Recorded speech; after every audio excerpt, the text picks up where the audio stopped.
Real quickly, a sound check before we begin.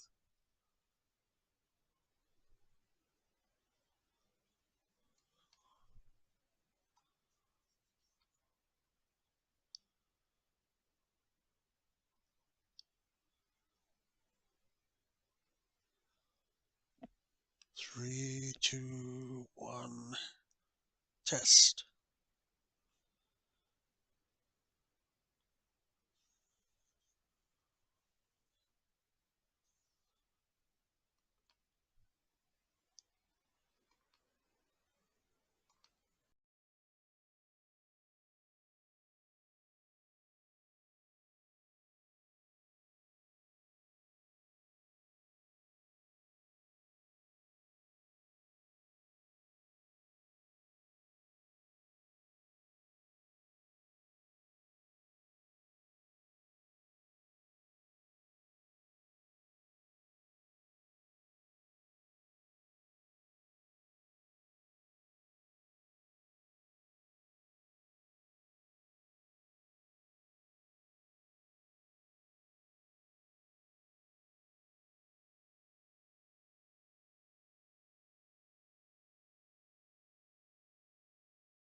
Okay.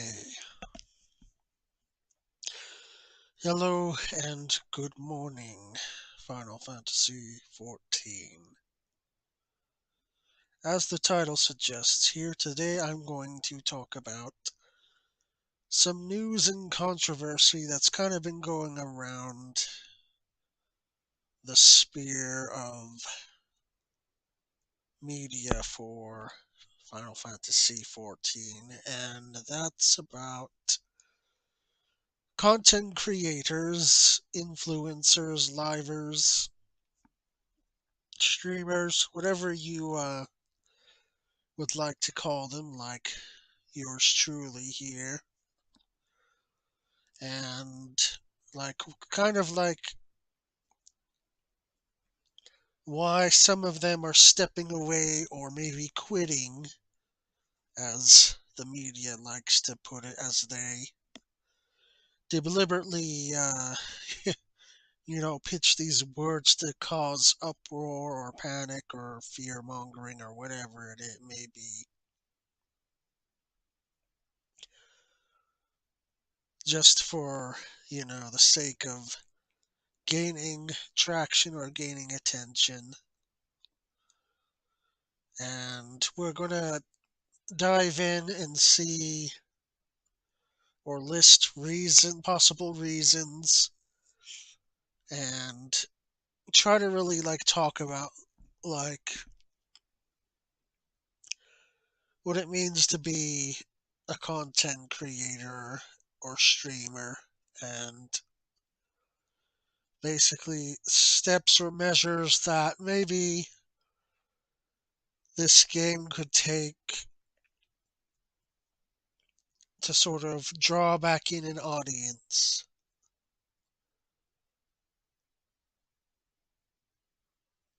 and so on and so forth.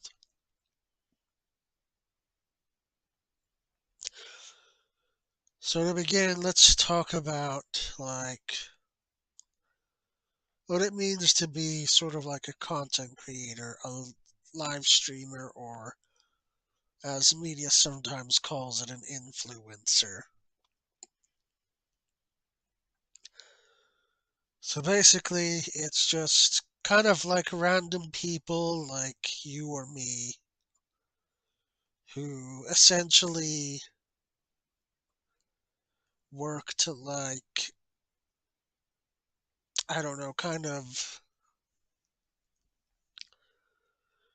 find enjoyment or like find a purpose to share and like give like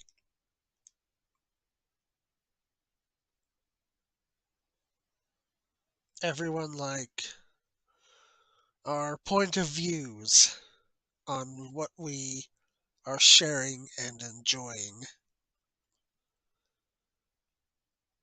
And so we make videos or content so we can not only have like a purpose or reason to do something and share like our experiences, but like also so that we can build like an audience and build a connection with a group and sort of like start like a community and start like a lot of fun little things in between. Now, with being a content creator or live streamer comes like a bit of work and a bit of effort from the person who's actually doing this type of stuff, and usually that requires editing, promotion, and like just being overall like entertaining and whatnot. And so it can be daunting, a little even like exhausting at times. But as long as like things are fun and like everyone, including the person that's the streamer, is having a good time, then things will generally be a lot better and a lot funner.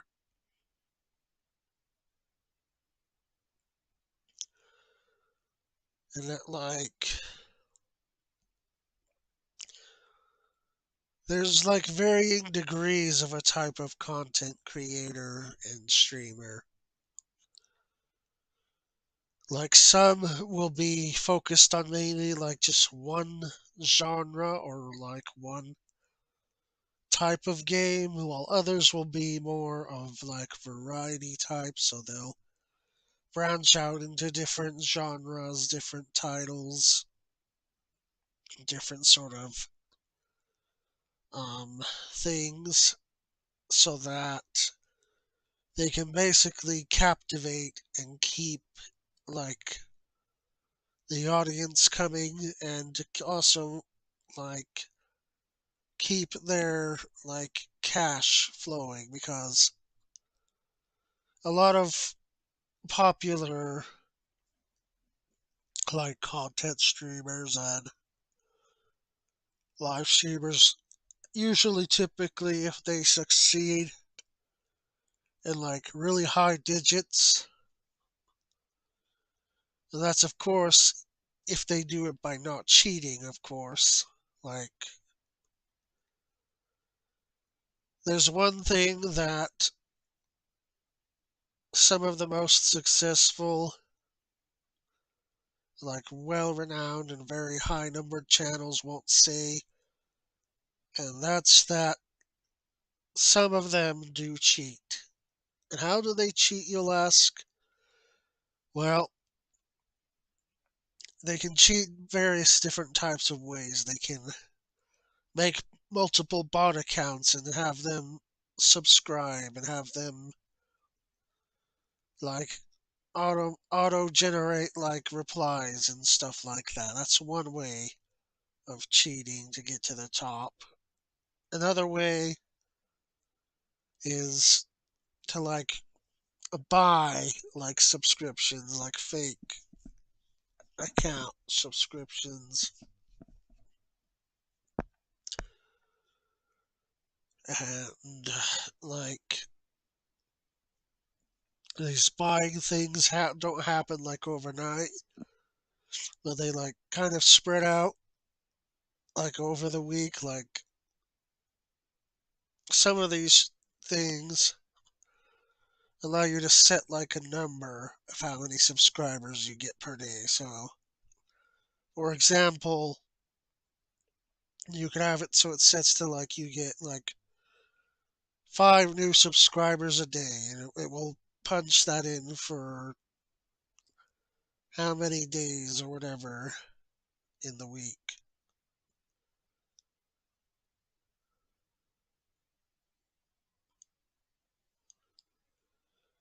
And again, these are all like automated things, so they just like pop up like randomly. And sadly and unfortunately, there's not like a trained team or like trained staff or anything that really moderates to make sure like that some of these are like legitimate subscribers and that they're not like replicated bots and all that. Like that's really something that's hard to police when like it can go like any way, like, and plus like the cost of having to do such as well, like having to divert resources and stuff to try and check on like what's fake and what's not and all that. And so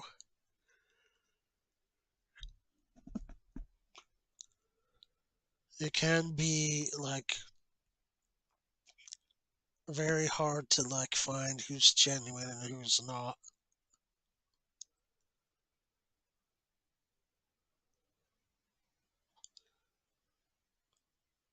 And like, yeah, a presenter in a channel that could be maybe high up there, the presentation could be well and like really decent quality and all that, but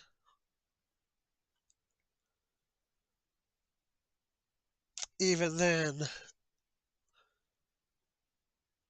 you can kind of tell like when like someone's like legitimate and whatnot. And that's kind of like what how a lot of streamers will like post their like chat board and everything up on like, sort of like their live streams because like they're trying to like um show people that like, yeah, they're not just like talking out there to themselves and whatnot, but that there's actually an audience of people who are there and they're actually talking and like actively being a part of like what the content creator and the streamer is doing. So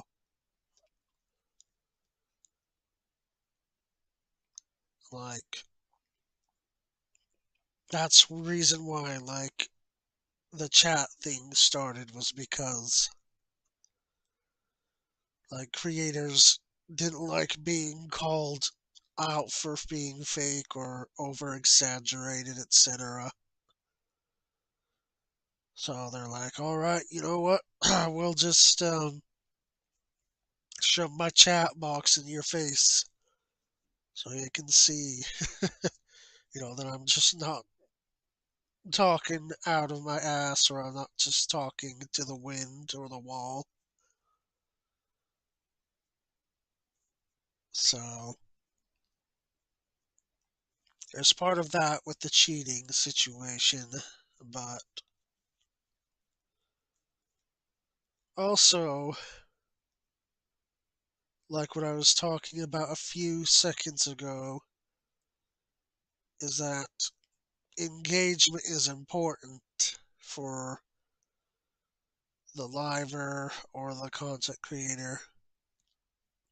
Like, if there's really not a whole lot of engagement or like views on like what they're doing and stuff, it can get a little frustrating and discouraging. Like, it can make it the creator or the live streamer feel like that maybe they're not liked a lot, or like they're not doing a lot of things right. But in a lot of cases, it's not so much that as it is basically that like the audience isn't really like that interested, basically. And there's also competition. So that's another big part of it, is that for every channel there's going to be a competitor of some kind, and the competitor might be doing miles better, but like, again, like I said, with the cheating stuff involved, it can be a little bit difficult to like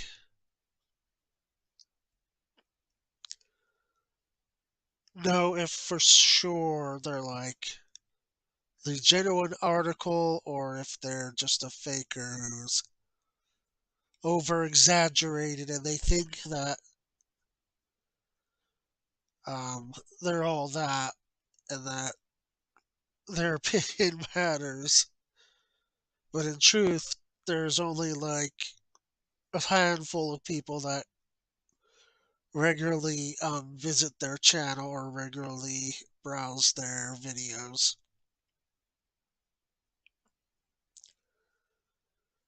So that's one thing that's important to clarify about this topic, is that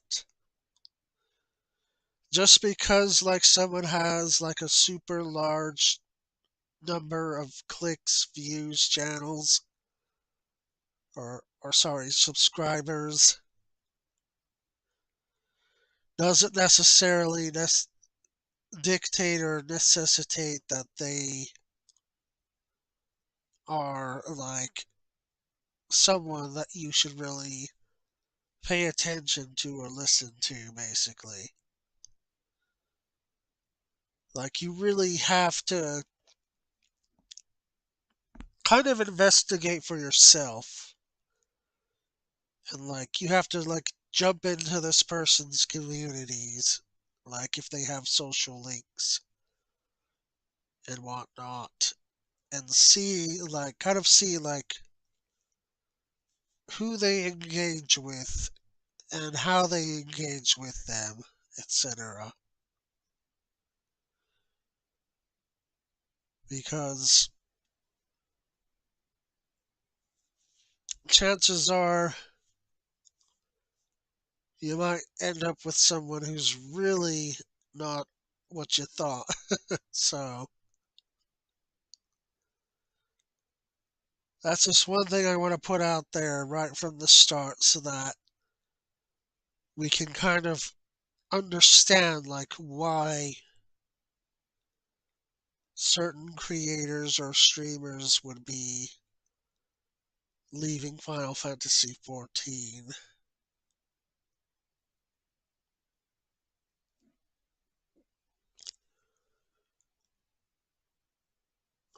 Another thing I want to talk about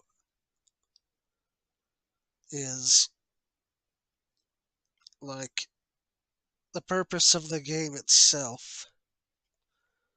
and understanding like what the game is designed for and who it's designed for when it comes to making content and establishing yourself.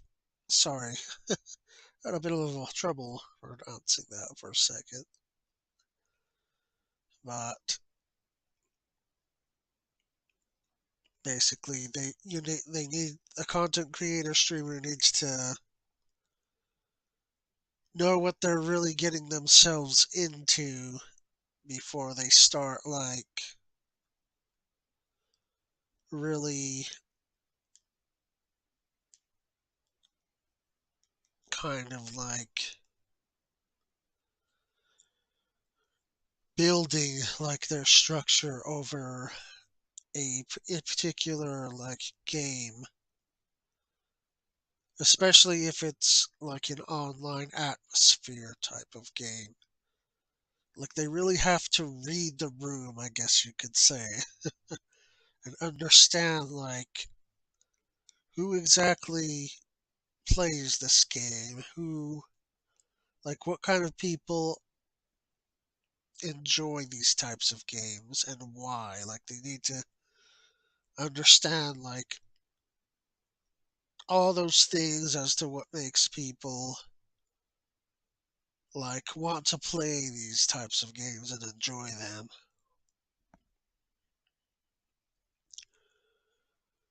And they might not like exactly what they discover or find out about a particular game's audience. And that's perfectly fine, you know. Like, not every game is gonna satisfy every person, okay? And people are like different and stuff. They have different lifestyles, different choices, and different tastes. And with me being in this game as long as I have been, I can tell you that this game has significantly changed over the years that I've been playing, and it's really kind of shifted its focus from one audience to another. And so typically when people will say that Final Fantasy is not a game that's for everyone, like they're not saying it to like be like gatekeepy or like push people out or push them away necessarily. I mean, context matters when you're addressing those types of comments, etc. But what I'm telling you from my personal perspective is that usually it's none of those reasons why people would tell you that, yeah, this game may not be for you, it may not be for everyone. It's like they're just trying to state like the factual truth that really RPG MMOs, they're not everyone's cup of tea. And not a lot of people like social interactions. They don't like people in general necessarily. And it's just the way that some people can be. And with that comes the fun factor as well. Fun, what you consider fun is a subjective talking point because what you might consider fun might not be so fun for another person. And this is where people tend to clash heads a lot is like they can't really agree like what things are fun and what things are not fun. But boy, I can tell you, content creators and streamers, they love to farm the drama, that's for sure. They love to farm like the views to get like all kinds of comments and rile up their audience. And like, yeah, I know my title may seem like that misleading, and trust me, like, I really don't use my channel as my primary source of income. It's not my life. So I just do what I do for a pastime, basically. And there are creators and streamers that are like that, you know. Like they do like kind of like decide whether they want to do their content from like a casual standpoint or like if they want to do it from like a full time standpoint. And doing a full time standpoint can be quite exhausting and tiring. Like, I honestly don't know how people get by treating this like a job, honestly.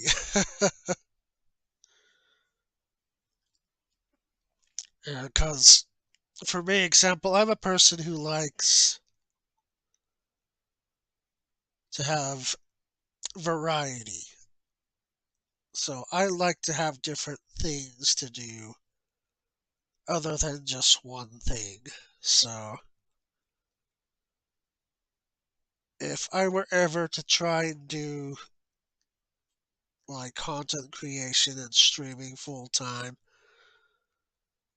I may end up quitting probably, I'd say, within a year or two because it does get very exhausting after a time. So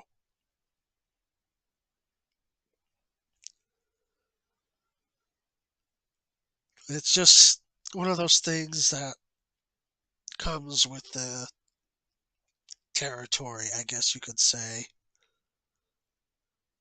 But not only that, but if you've ever watched my content creator guide for Final Fantasy XIV, you'll notice that there's a lot of types of content I mentioned that people can focus on to gain attention and gain traction to their channels. Like, it's not limited to just one thing. And that's the problem, okay, I see with a lot of content creators in this game is that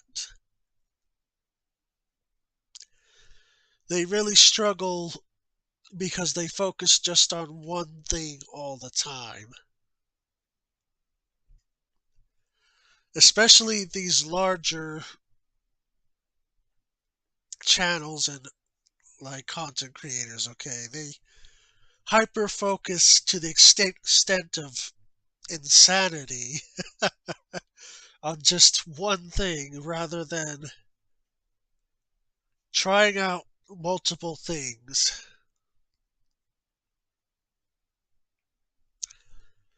And if you have ever watched a big creator in this game, you'll kind of see what I mean. Like,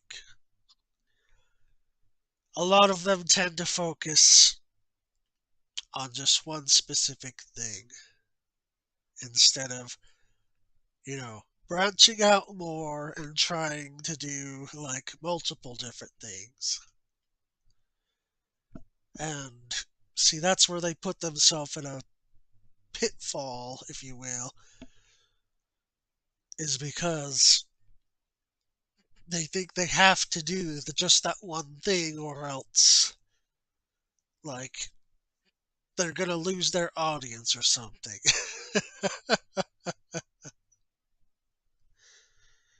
And to those people, I'll tell you, okay, I will tell them it's okay to lose some people. It's not going to kill you, I promise. Like, just relax, okay? Don't stress yourself out over this and that. Don't nitpick yourself over everything. Because then you're no longer having fun doing what you're doing. And you really start to question yourself, like, do I want to continue doing this? Or, like, is this really what I want? You know? Like, those things really start to pop up in your mind and your head when you force yourself to do something rather than, just actually doing it because you want to. And so, and of course, one common complaint I hear from these larger individuals, these larger groups, is they say, well, we've reached the bottom of the barrel, we have no other things that we could possibly do or stream. And I just look at them shaking my head, really. I'm just like, okay, what have you realistically been doing then? And I have to ask, like, what have you tried to do?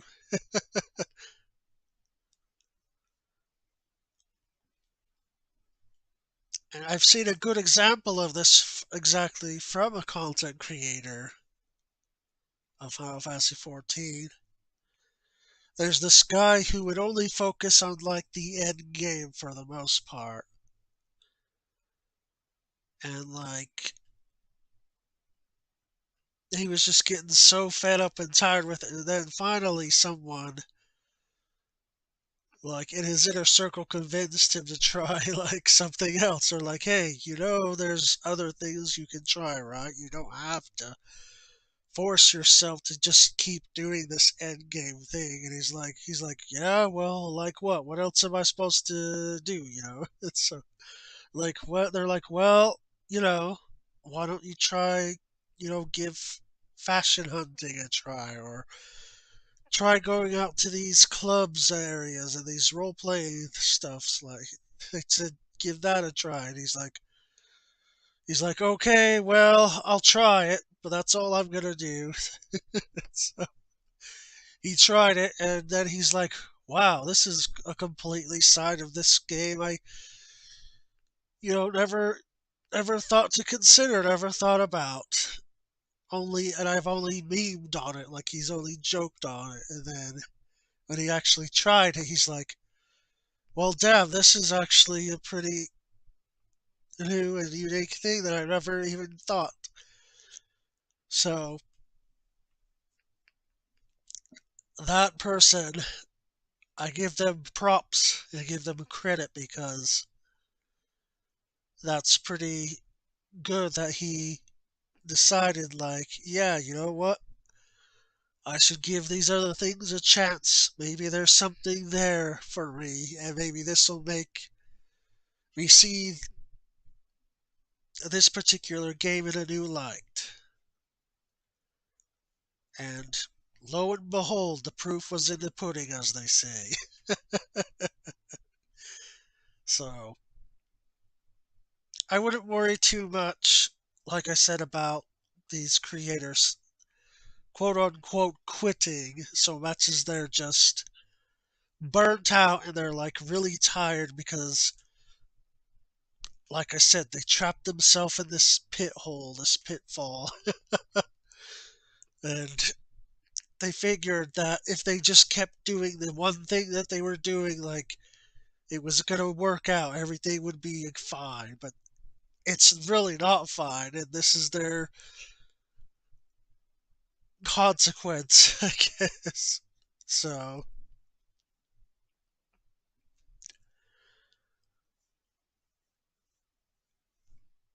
but really, it's just one of those things where I have to question some people's sanity for doing something over and over and over and expecting the same result. Oh, hey, guess what? We have a term for that. It's called literally insanity. So they're driving themselves insane by doing the same thing and expecting a different result each time. Like it's it's so funny to watch it, and see that alone in itself is entertainment right there. Is just watching someone struggle to do the same thing over and over and over. And that's another thing, like I said, when you have to understand what this game is for, who it's for, and you have to kind of decide for yourself as a content curator and streamer. You gotta decide, like, okay, I understand who's the audience now. I understand what this game represents, what it means. So, this is what I'm going to do with this game, you know? And because, like I said, this is typically labeled as an MMO, if you actually read the description that I put in this video, you may have noticed that I put online RPG instead of massively multiplayer online. That's because, like I said, as the time's gone by and things have changed, the developers of this game and the company has shifted focus. Like, instead of trying to please everyone, which is an MMO space, everybody's in the space together, so you cannot please everyone no matter how much you try to. Like, it's impossible. Like, especially in real life circumstances. You're never gonna please everyone. Like, you just aren't. And some people are unpleasable. They'll never be satisfied. Like, no matter how much you pamper them, how much you give to them, how much you help them and do things for them, some people just will never be satisfied, ever. And so that's why these developers of 14 have switched their focus and decided, okay, we've tried the MMO way. We've tried it for 10 years, okay? But now we're running into these issues constantly over and over. We're bashing our heads up against a wall. We've pushed ourselves into corners, and I think enough is enough. So they've decided now that they're going to shift the audience. And we'll talk about the audience next here. But if you'll allow me just a second here, I'm going to take just a brief moment to myself for just a minute. So, apologies. I will make it short and come back as quickly as possible. Sorry.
Okay, I am back. Sorry for the little interruption.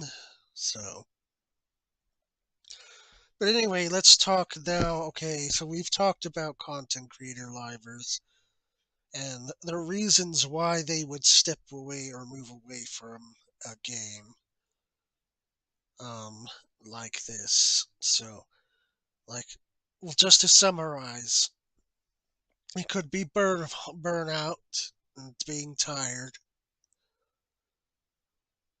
Um, the reason is maybe they've run out of stuff to do in the game, so they don't know what else to try, or they haven't considered other things to try. Like they focused it on only one thing, which has caused them to be burnt out, but they didn't try the other things that are going on in game to see things sort of like in a new way, a new light. Or, you know, they just don't have the willpower or the energy to commit to something full time.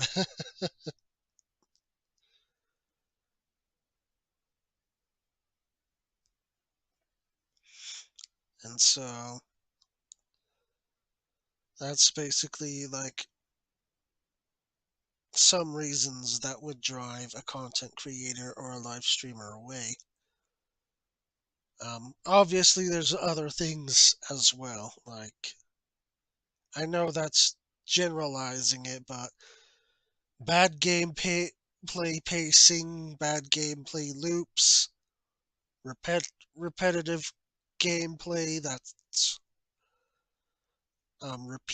repetitive. That's part of like the gameplay loop. Like content is too difficult to achieve anything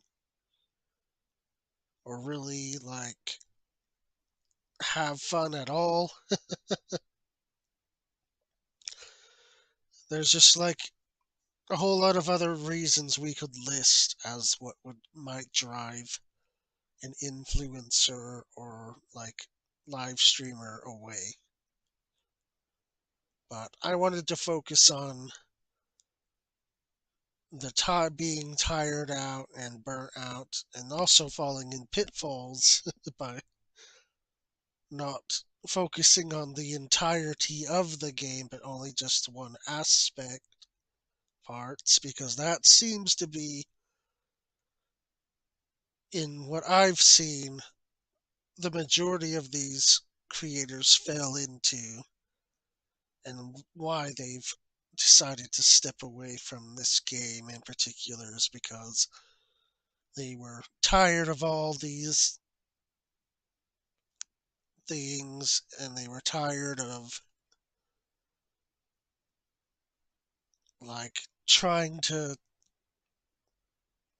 find something that they consider personally themselves good, but like I said, they didn't try to branch out and try more than just that.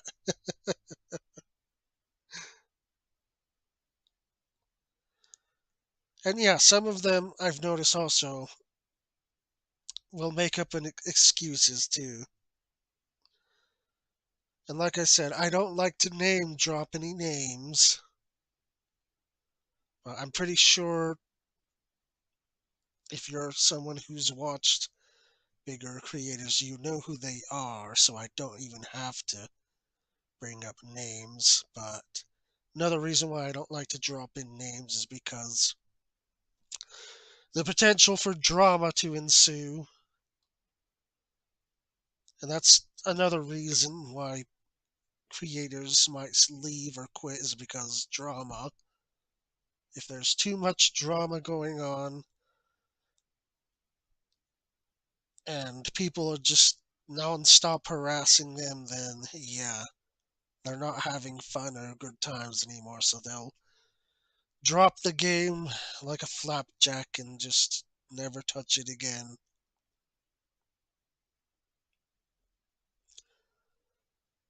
Weird analogy, I know, but hey, bear with me.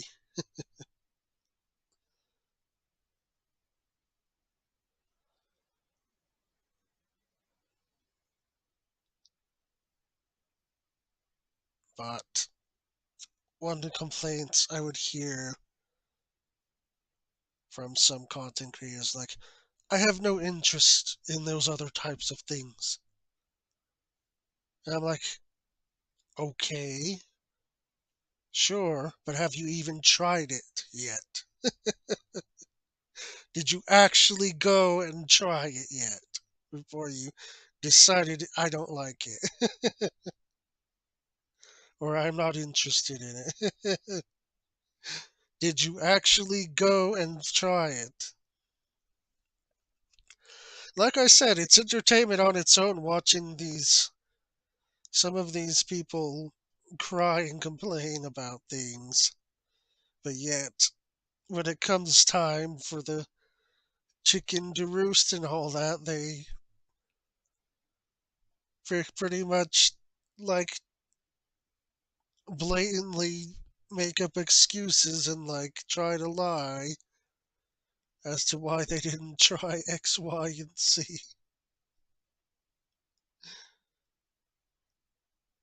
Like, if you're gonna talk about things being lackluster or not fun in your own opinion, you need to describe why it's not fun to you. Like, you need to describe like why you don't find it interesting. Like, if you don't offer your reasons and explanations as to why you're not having fun anymore, or why you don't view certain things as not fun, then you're just looking like a clown. And you're giving people that perception that you are a clown, that you aren't to be taken seriously.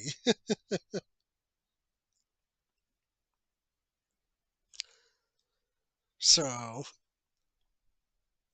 as entertaining as it is for that, but it's just one of those silly things I ask myself, like, why do these people drive themselves to insanity, literal insanity,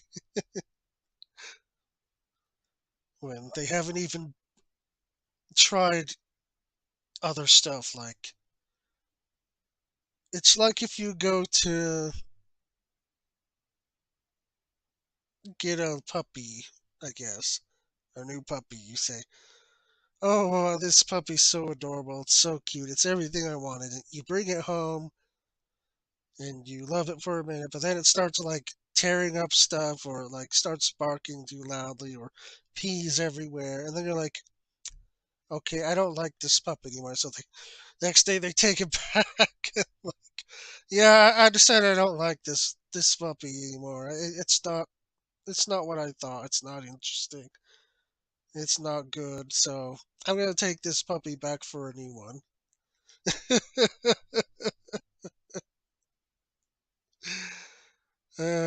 Like, seriously, how entitled do you have to be? How boisterous or egotistical do you have to be to like talk down things, but then not like provide any like logical reason or explanation?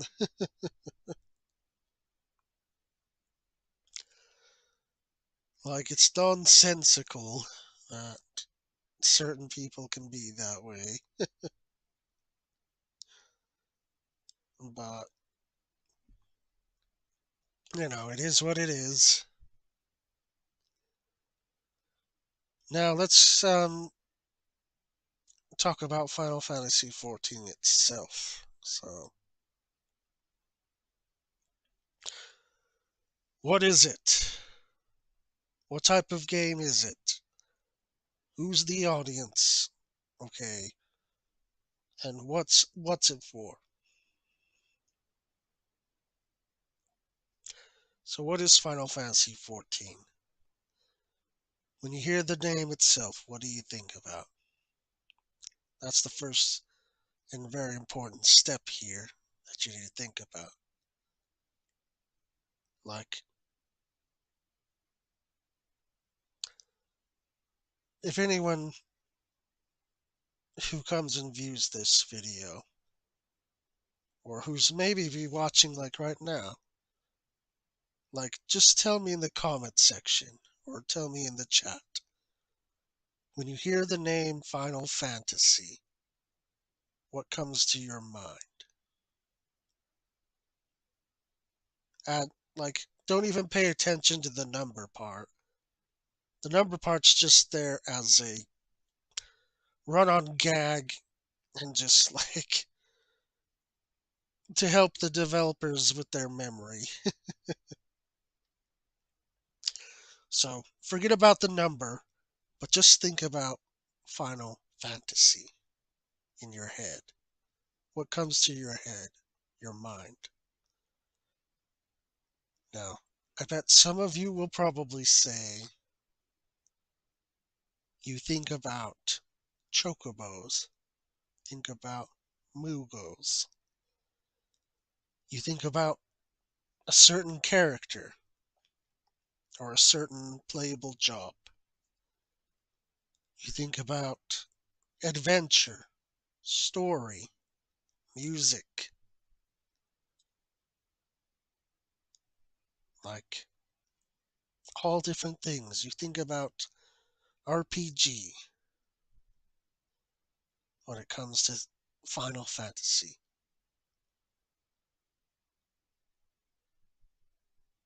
So, now that you've given it some thought and you've put it out there, now we can discuss like who is Final Fantasy for? Like what's the audience? So, if you've tried this game, if you're currently playing this game, you may notice that there's elements within it. And said elements kind of highlight what this game is about. So, a major element is storytelling, it's lore, and its character development. This has been a staple for this franchise for as long as it's been around.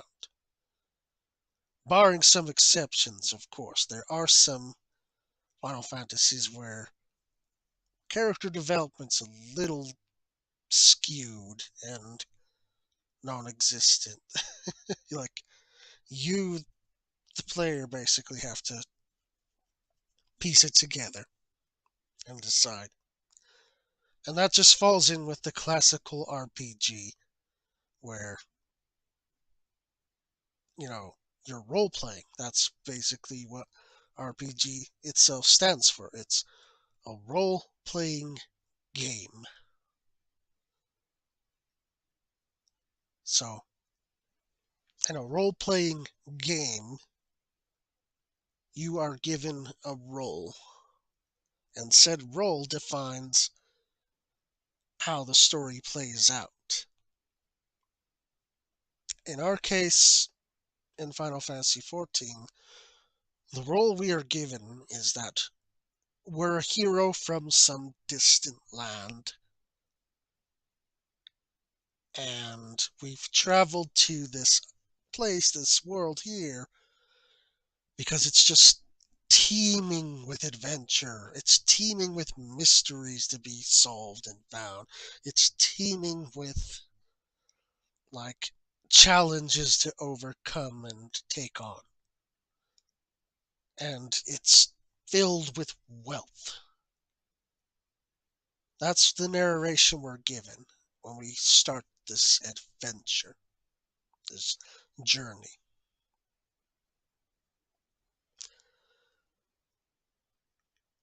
And so you'll think in your head, oh, this sounds like this, that, and these things that I've heard of. And you would be correct. Yes, because they're common tropes that are used a lot in fiction, like in lots of fictional settings, fantasy fiction settings.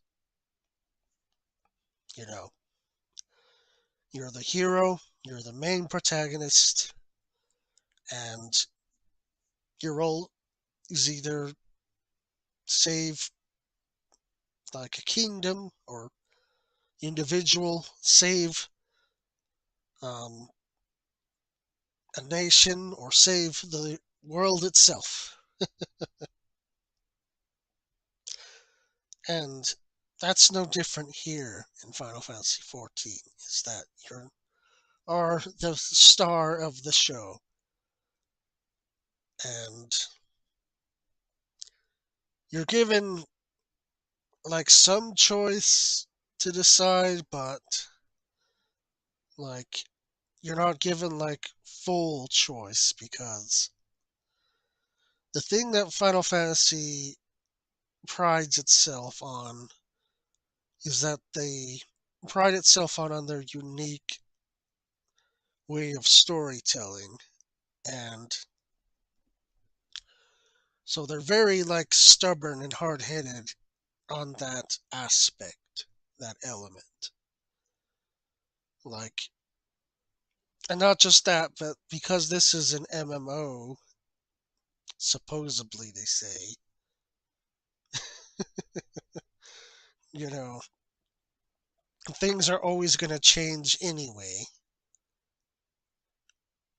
And the story premise and the settings might change, but basically your character will always like kind of remain the same, because your character can sometimes be yourself, or it can be a reflection of yourself, or your character can just be a unique individual that you yourself created,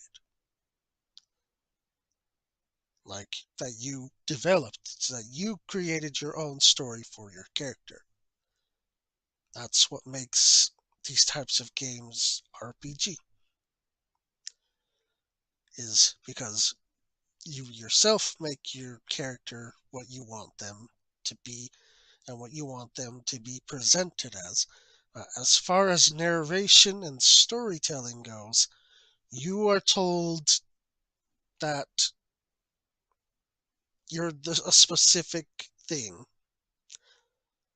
and the story mode or story campaign, as sometimes they're called, will reflect that.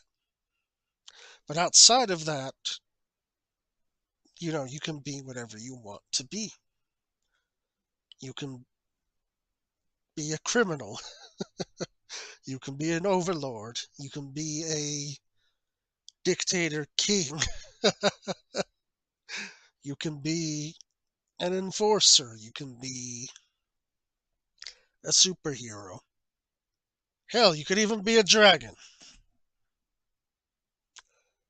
Like, that's just how it works in RPG. Is like, you decide what you want to be, who you want to be, outside of the narration.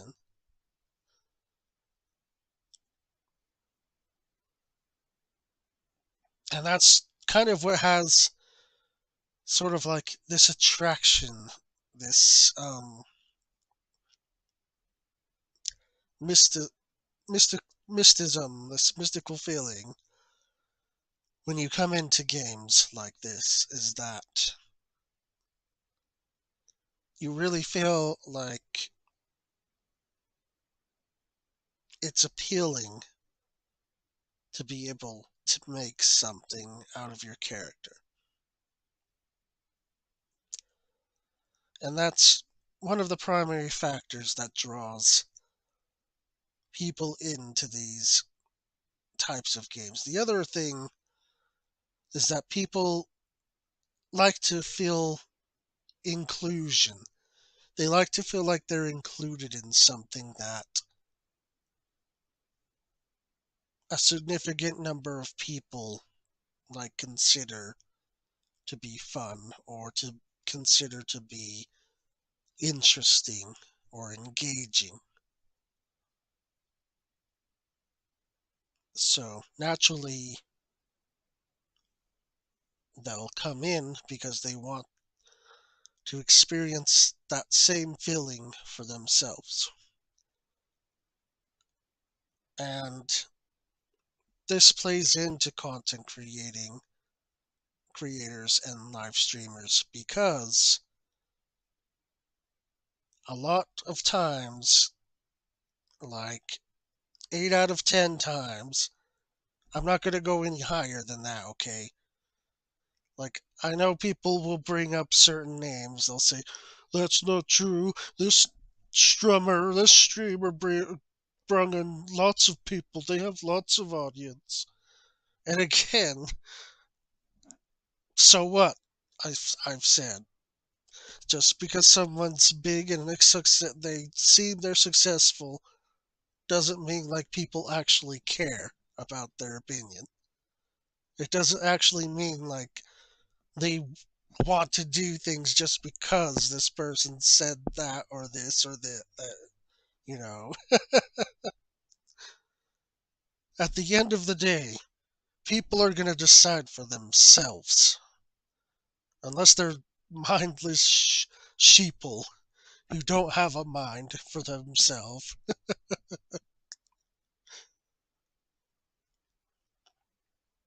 Or they don't just follow the herd, they don't just follow the crowd wherever it goes, basically. There are people that are going to decide for themselves what they do and don't like. But just by a creator or live streamer doing certain things in game, it might bring a player in. Like it might be a deciding factor for someone on that one may have been on the fence about a particular game. Like, yeah, you're always gonna have critics, okay? Like in any type of game that you'll play, there's always gonna be critics, okay? Like it's completely unavoidable because critics get a thrill out of critiquing things. They love seeing people overreact. They love seeing people get angry or mad or upset. They farm that drama, okay? That's how critics work, you know? Like they're not there to be nice. They're not there to have fun, to have a good time or have fun. They just do it just to be negative, just to farm the drama and stuff like that. So, really, you have to take critiques with a silver lining because what one person's opinion is, another's might have a different opinion on it. And then you have basically conflicting views. And that's why you gotta really just think for yourself. Decide for yourself, like, if you want to play this game because this person said it was good, or if you're gonna play this game because you've heard of it before. Maybe you've had a friend who plays it and told you about it, but you were just kind of like, I don't know about it. Or like, no, it's kind of hard for me to really decide on if I want that or not, or, you know, all that stuff. But,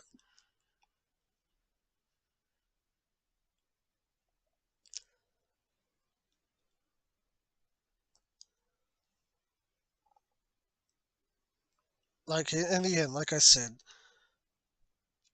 by someone watching like a content creator or a live streamer playing the game, that could potentially hook them to try to play the game, because then they're actually seeing like visual representation from an actual person playing, like how the game looks, how it feels to play, and this sort of just acts as like a um, free like advertisement for the company.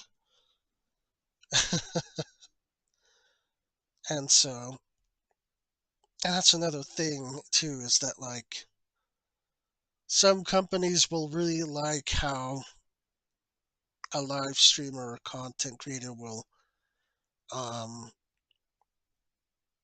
like advertise their game, and so that's why they typically will sometimes like reach out to this person somehow, like they'll figure out how they can like contact them like via email or like you know a messaging app or whatever.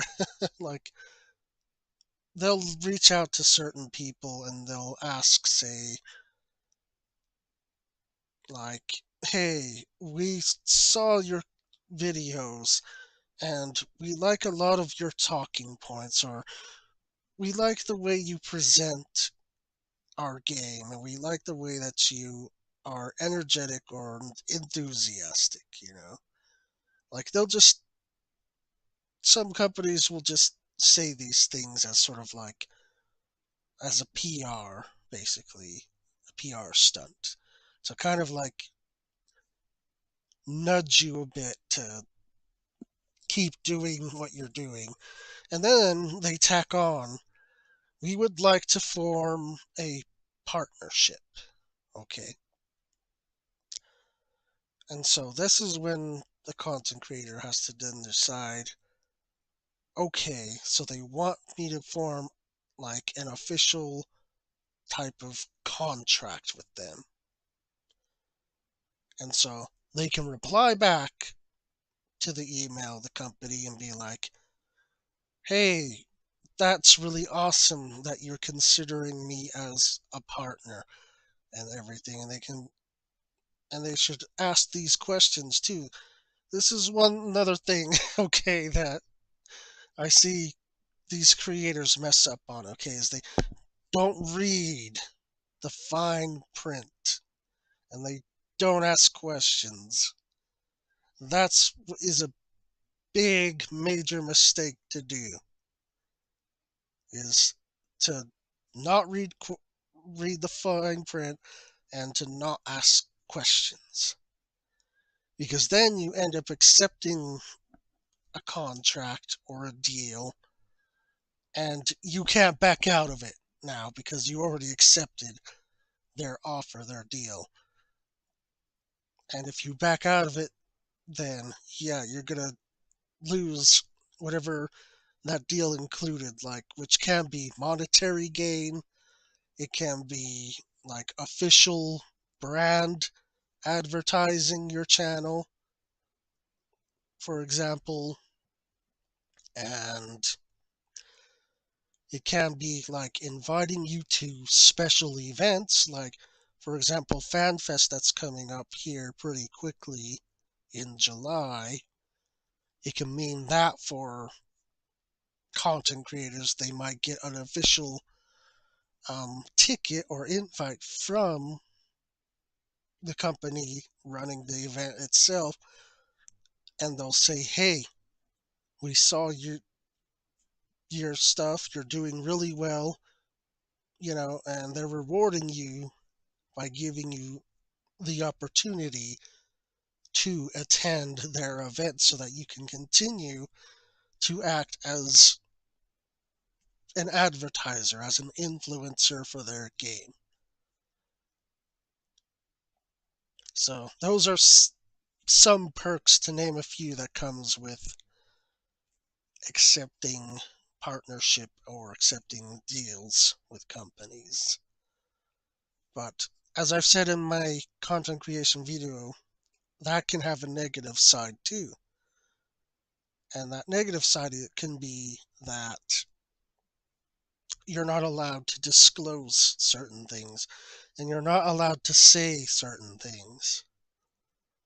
Like it can really restrict your creative freedom that you would have on your own and working with your own audience than by signing a contract where you're legally binded to follow the rules, or else you could face penalties, or you could just entirely lose any benefits or things that you might have received or gotten otherwise. And so, like I said, I can't really find myself doing this type of thing full time because it really does get stressful and tiring out.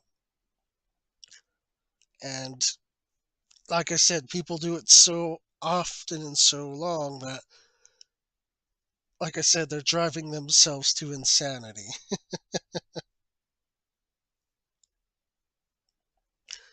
And I've noticed something with a particular group of streamers. I've noticed with um, VTubers, as they're called. Like I'm pretty sure most of you know VTubers by now. They're anime characters created by influencers, live streamers to do like video games and stuff like that. I've noticed that these creators, these VTubers, give themselves breaks from doing live streams and contents. Now that is a very good job. That's a very good thing to do. I 100% support that and agree with that. Because, like I've said, I've seen people do this full time and they literally drive themselves to insanity. And what ends up happening is they either become unhinged and they just completely have moments where they lose it, or like they just start taking really long extended breaks because it just becomes too much. So, and I've seen that happen to a lot of creators in this game, is they really do force themselves. In fact, okay, I said I wasn't gonna name drop because of drama and all that, but there's one content creator I've want to talk about who probably is insane, and he's big in the community of 14, and that's Mr. Happy.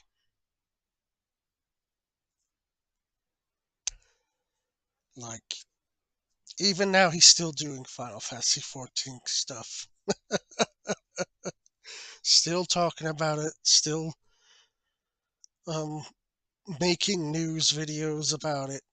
Like, and he still does it like regularly every month and every week. I'm just like, man, oh man, how does he do this to himself and not take breaks? And then I see though he does play other games, so I know he's not strictly playing just Final Fantasy 14 24/7. But I mean, I'm like, I'm like, how does he do all this? How does he make Final Fantasy 14 his main thing? Because it's just not possible. He's got to be insane. And if someone ever brings this up to to Mike, to Mr. Happy. Look, man, I'm not dissing you, Happy, but you should probably give yourself more breaks from this game. Like, you'll probably feel much better by having, like, extended breaks from Final Fantasy XIV. In fact, I just noticed you made a video about Blue Protocol. That's a game I'm also very hyped about. I hope we can both enjoy that game. Maybe chat about it if we find each other in that world. But anyway, side tangent, let's move on. So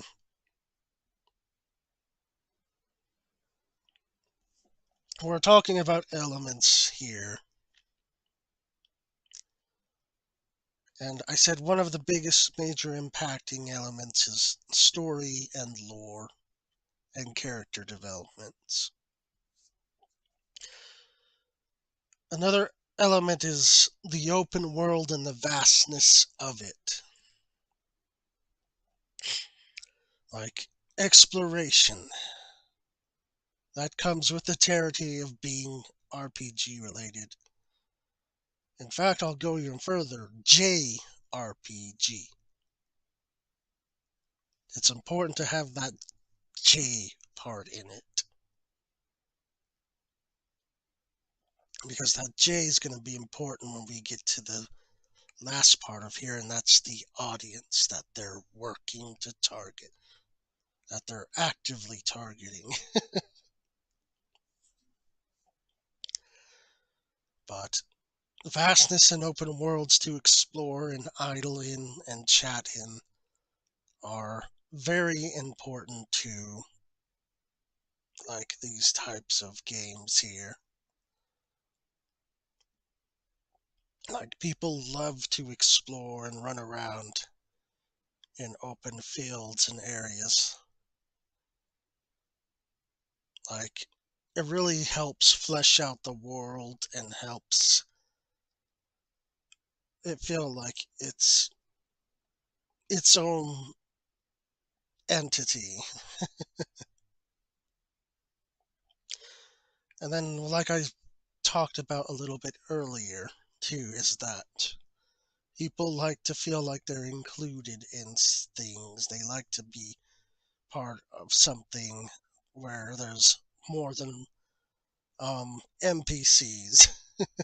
Like when there's actual physical people around, like people enjoy that because it makes the world feel like it's more alive, that it's more um,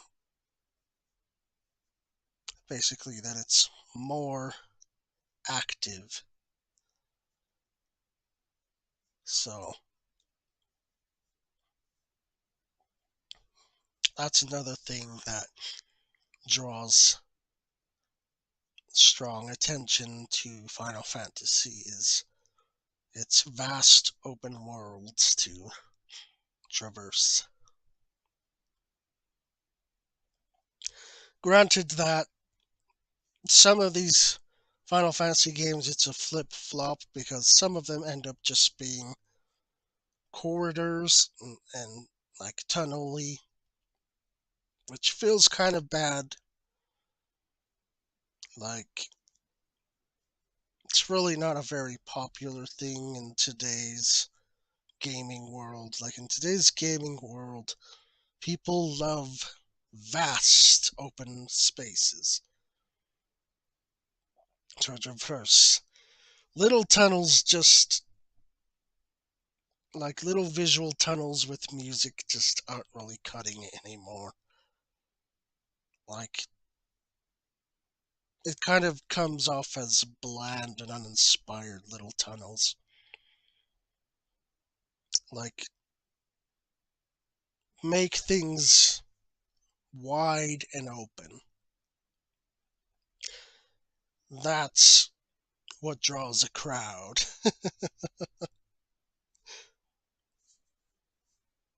in today's world, because in today's world we have so much technology now, it's not even funny. Like, I grew up in the early 90s, and was like when PCs were barely starting to kick off. So we didn't really have like cell phones really back in the 90s, the earlier and late 90s. Like, we didn't have fancy cell phones with touch screen technology. We didn't have like all these smart phones or these iPad devices. Like, we didn't have voice automated things like we do in today's world. Like, there's just technology has grown immensely, but unfortunately, some people have not grown with the times. Some people are still stuck in their old stubborn ways, and I see that here with Final Fantasy XIV's developers. Like, sometimes they just won't freaking budge. Like, no matter how hard we push them to the brink of, like, shoving them, basically, with both arms. Like, they just won't budge. They're stubborn. They're hard headed, some of them, sometimes. And I feel like we have to beat them over the head or yell in their ear just to get them to finally do something differently.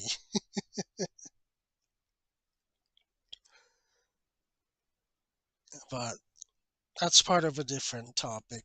Anyway,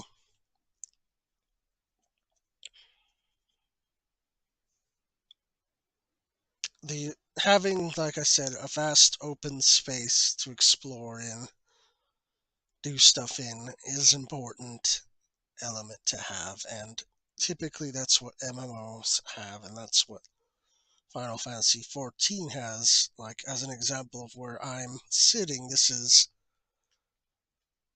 pretty vast open explorable part. It's not like simple corridors.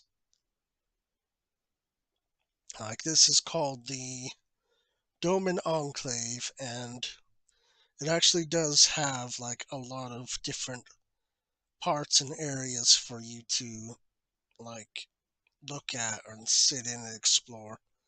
Like, right now I'm in like what they consider the garden area. It's just a nice little sitting area. But they have other areas, like they have a school, and then they have a shop, and then they have like an eatery, like a lunch serving or dining area. Like, places like these really highlight like the game. But unfortunately, there's not a lot of activities within these spaces, which kind of makes it not all that interesting to really be in or do. So that's one of the changes these developers should look into if they're looking to bring back influencers and bring back crowds. is that they really need to focus on making the open world more viable, like more um, rich, more alive, and more active. Because it just really kind of feels dead. And I know they've tried different things. They've tried fates, hunts, beast tribes, gathering, fishing, which is part of gathering, I guess so. They tried swimming, diving, there's flying, but even with all that, it doesn't really give people a reason to want to be in those areas. They pretty much will either go there to do their weekly and then be done, or they'll like finish their fate grind and be done, and then they just don't have any other reason to come back.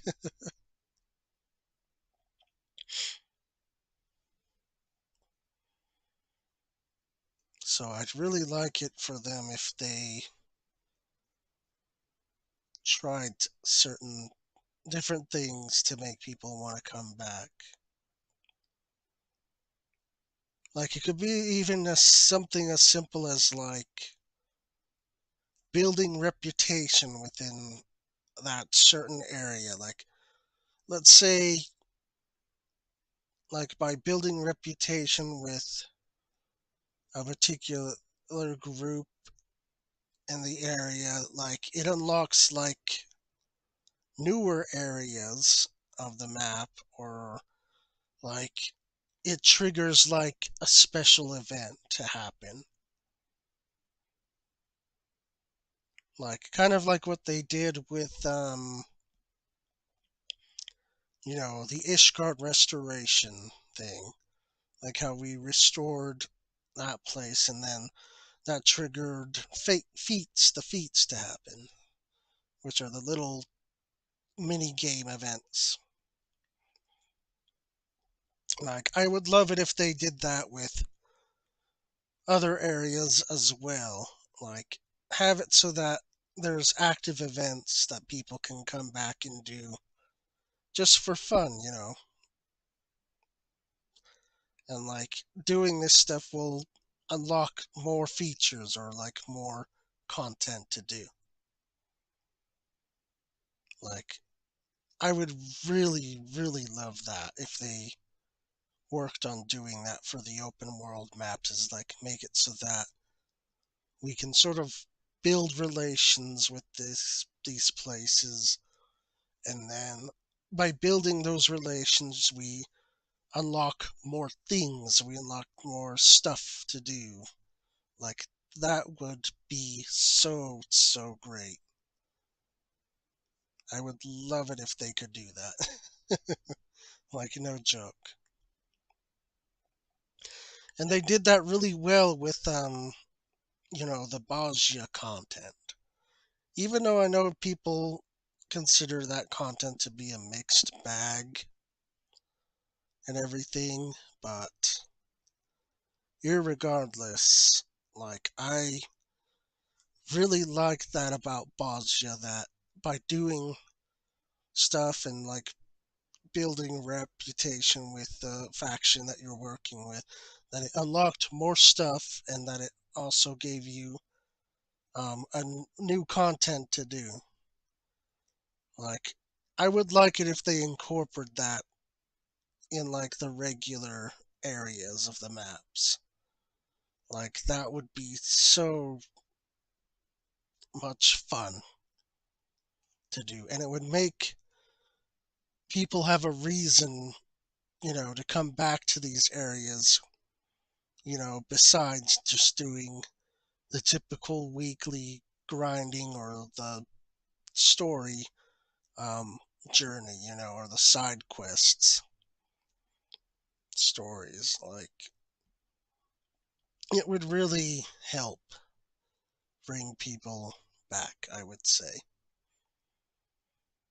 So that's just something to consider for the developers. And hopefully they do think about that.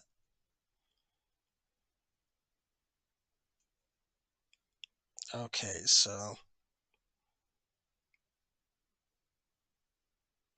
other elements are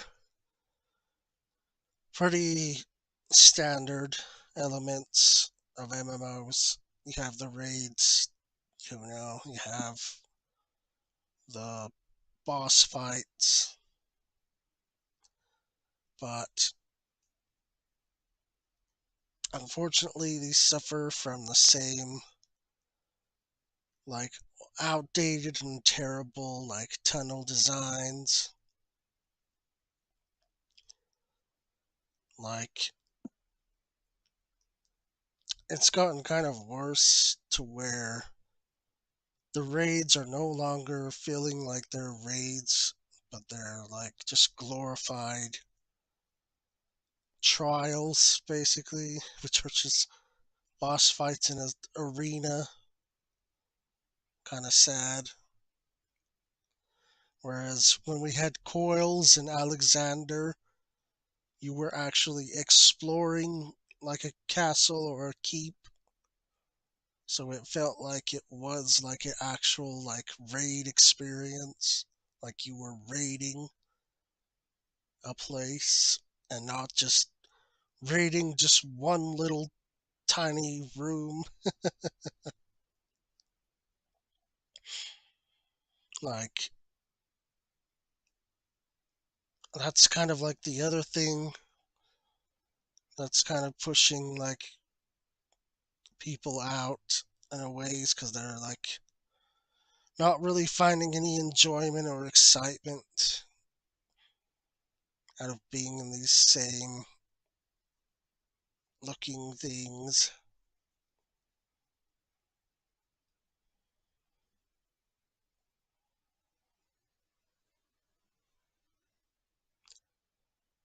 And like, yeah, they've tried different fight mechanics and mapping out like scripted ways in which order things are supposed to happen,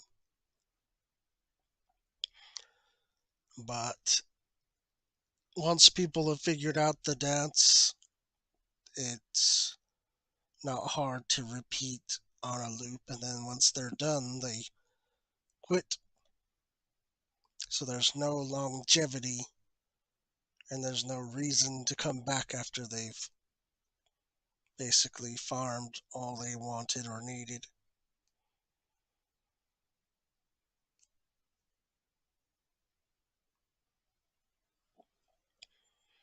There is a PvP element as well, but it's really kind of not in a super great place. I mean, they've changed it up. They added a new mode, but that new mode again suffers from the longevity part. And like, because of that, they've added what they consider a seasonal pass to increase productivity, but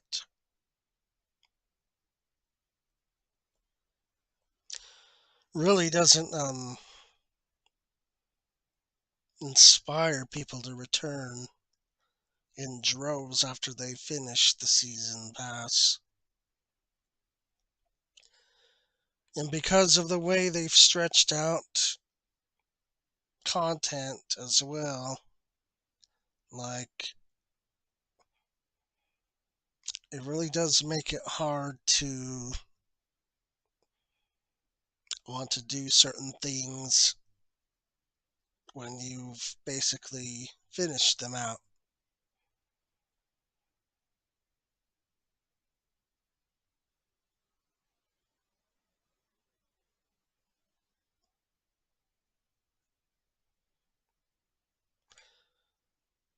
And like, yeah, I know the developers, they did this content to sort of give themselves a break. I know that they're only human. They can't work too hard and they do need breaks. But I think rather than continuing with stretching the content out, I would say, like, just give us a whole list of things that we can do over the span of, like, the months that they need to develop on more things. Like, I think they really need to work on expanding that list of things we can do. And rather than have them spread out like they currently are, I would say to them, like, release maybe half the content planned for the patch and have that go on for 2 whole months. And then after the whole months is done, then release the second half of the content for the next 2 months. So, like, let's say they're going to put in a new patch, okay? Let's include in this patch, like, story development, of course, story progression, um, include the raids, and Beast Tribe maybe, Beast Tribe or, like, whatever side content that they can have us work on that's, like, either Beast Tribe or, like, this Doman Enclave here or the Ishgard type content, or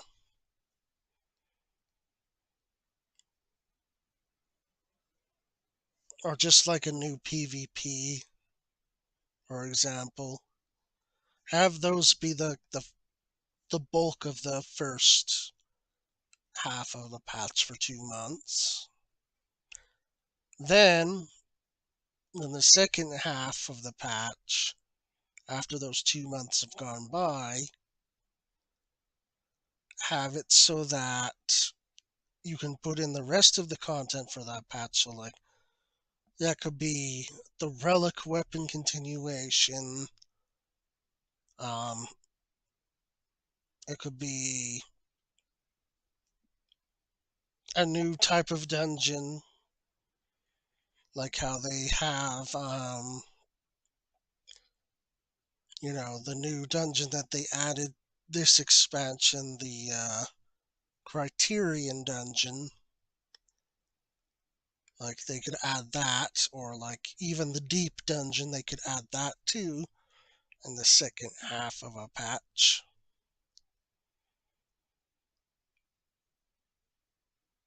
And then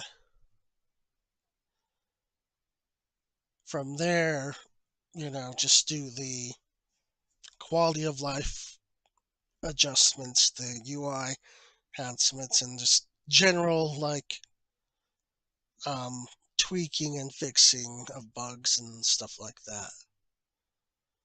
And then by that time that those next 2 months go by, they'll have had enough time for a release of the next patch and keep going it at it over again by a 2 month period of releases, basically. Instead of, like, how they do it now, where it's like every um we get like an update every,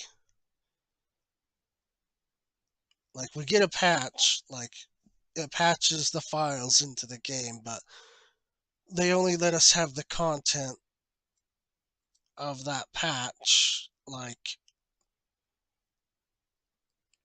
on like a monthly basis kind of, or like, or a bi-weekly basis. I would say instead, like, give us the meat and the bulk like on the first 2 months, because that will keep people busy, for at least, you know, one of those 2 months. And then the second month or whatever, if they don't know what else to do, then they can take a break until the third month rolls around and they release the other bulk, the second half of the bulk content, and then they can come back and do that stuff for that month and then take a break again if they need to. Like, I feel like that would be an acceptable compromise.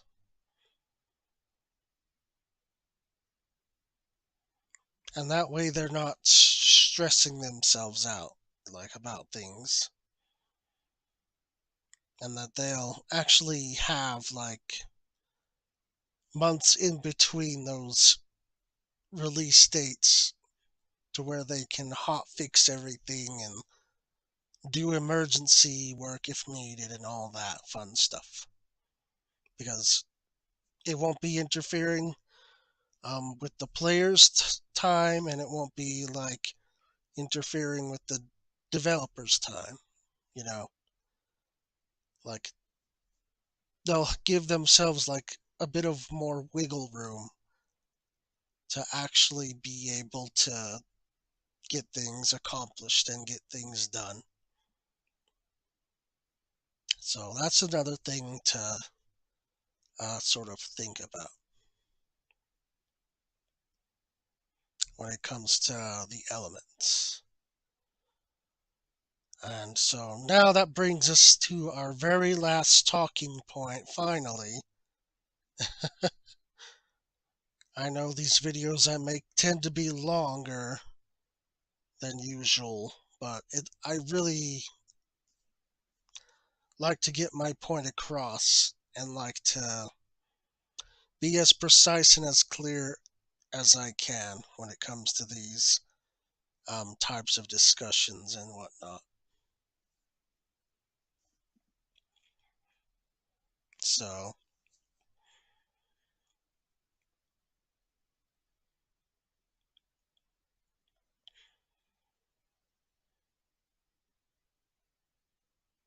let's talk about the audience now, Final Fantasy XIV.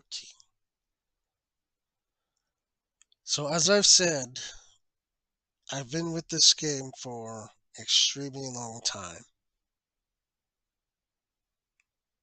I've seen the audience dip and I've seen it grow. And then it's dipped again and then grown again. I've also seen content creators come and go too. Like some people you may not even heard of now in the current iteration of Final Fantasy XIV. They've kind of dipped out because they feel exhausted or tired of doing the same thing over and over, or because the game just doesn't give them that same feeling, that same magic of fun that they had when they started. And that's why I went over like ways they could improve that so that Not just content creators, by the way, but so that um, gamers in general will feel like they can come back and enjoy the game again.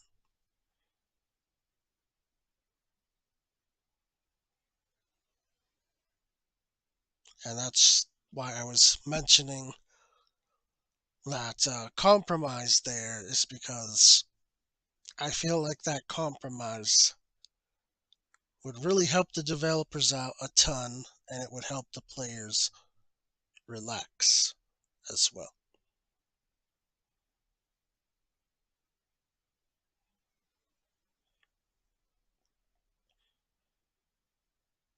So the audience, like I've said, I've seen it change over the course of being a long time Final Fantasy XIV player. So let's talk about it. So initially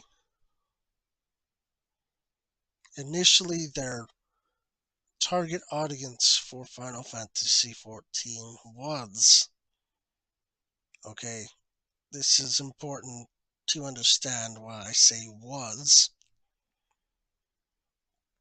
It was the players that they already had that they were specifically targeting.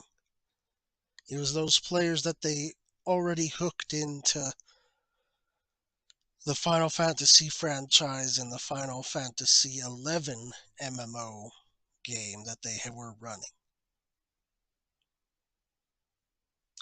So they developed Final Fantasy XIV 1.0 version with those players in mind, because they wanted to keep consistency with that group that stayed loyal to the brand, stayed loyal to their company.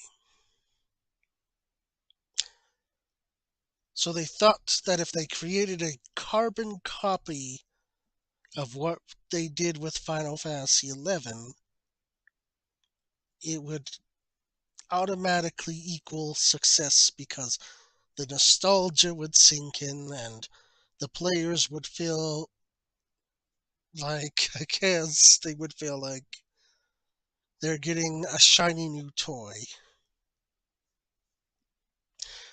But unfortunately, it didn't end up being like a shiny toy at all, or I'd say even a shiny a toy, even. But came more of like a sort of a shiny, polished turd. Like, yeah, it had some good stuff about it, but a lot of other things were really not. And unfortunately, that led to pissing off their loyal base that they thought they were gonna, continue to profit from. They got pissed off. They got mad. And so they voiced their concerns on social media, like seems to be the popular thing to do these days with anything. Oh, your car broke down? Well, I guess I better go cry about it on social media. Oh, my cable not working? Oh, well, I guess I better go cry on social media. Oh, man, my phone's not charged? Well, I guess I'm going to cry about it on social media.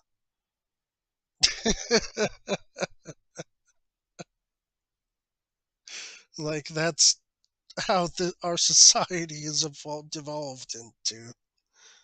It's like everything just you have problems with, just go complain about it on social media.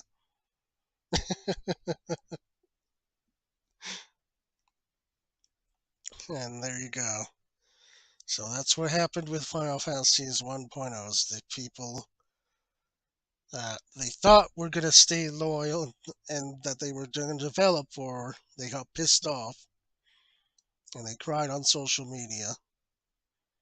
And this led to lots of backlash, drama, um, led to people quitting in massive groups or massive waves. There are still diehards that were still with the game, but if you have to depend on your diehards, then your game is dead, basically. Because your diehards are a very, very, very, very, very, very, very tiny group.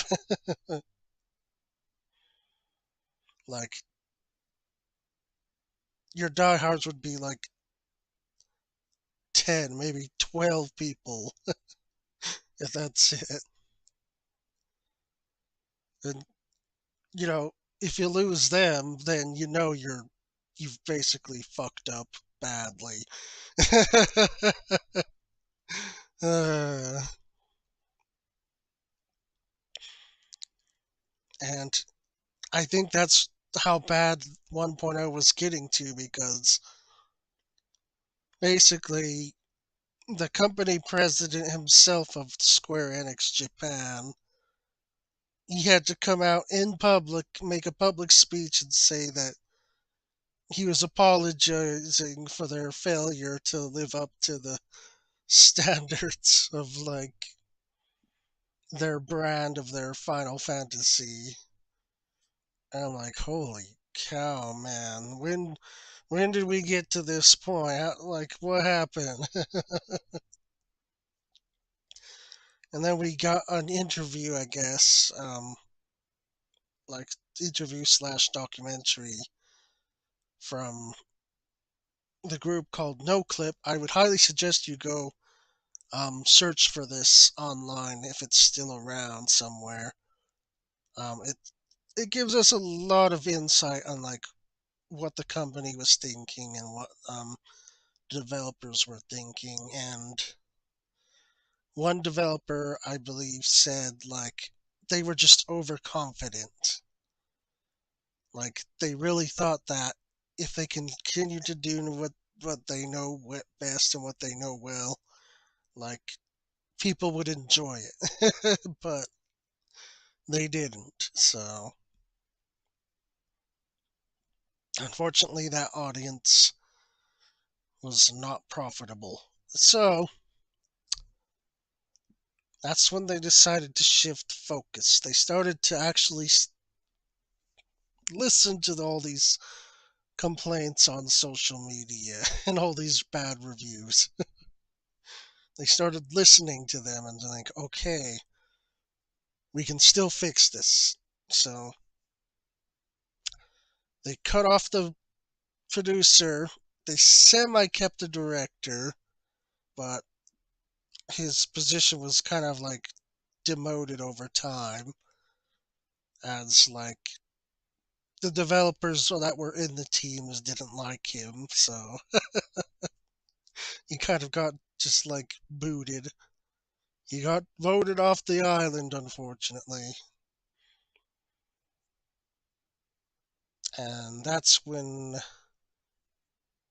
the one man that people call the savior of this game, the god of this world, Mr. Naoki Yoshida, or Yoshi P as he sometimes calls himself.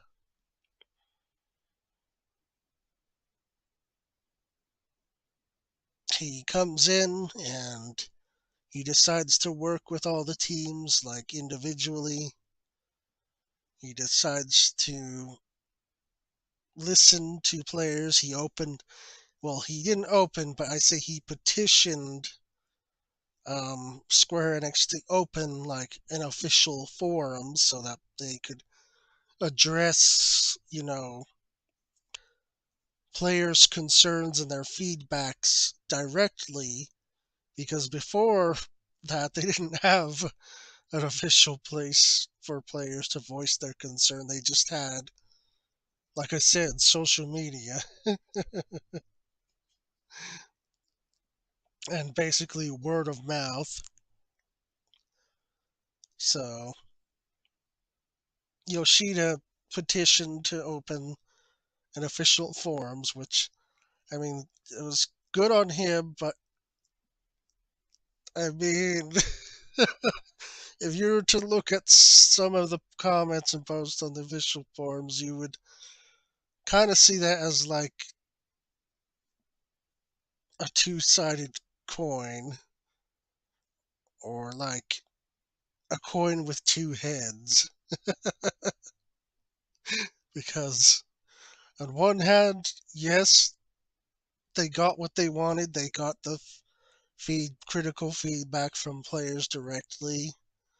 But on the other hand, there's like a lot of drama. There's a lot of nitpicking over small things and overgeneralizations. So, that, and of course, I've mentioned this. I have a personal grudge against the forums because their old staff, for the NA in particular, they were fucking tyrants, man. They were fucking tyrants. And YouTube, I'm sorry, I know I shouldn't be dropping the F bombs. I'm sorry, okay? I apologize. But I have a grudge, okay? I have a grievance with their old moderators. Their forum moderators. I do. I have a strong grudge against them. Because one of their idiotic reasons for banning me, okay, was because I shared a link of their game's mess ups. Like, I was showing them, like, legitimate proof of a bug. So they decide, oh, you can't do that, it's a ban. If that isn't goddamn tyrannical, I don't know what is. So yeah, like, I got a ban just because of that stupid reason. Alright? And the other and then, like, another reason I got banned was because I used one profanity word, just a single one. That was it. And it wasn't directed at anyone in particular either. I just said it like casually in a joking way. But that warranted a ban apparently.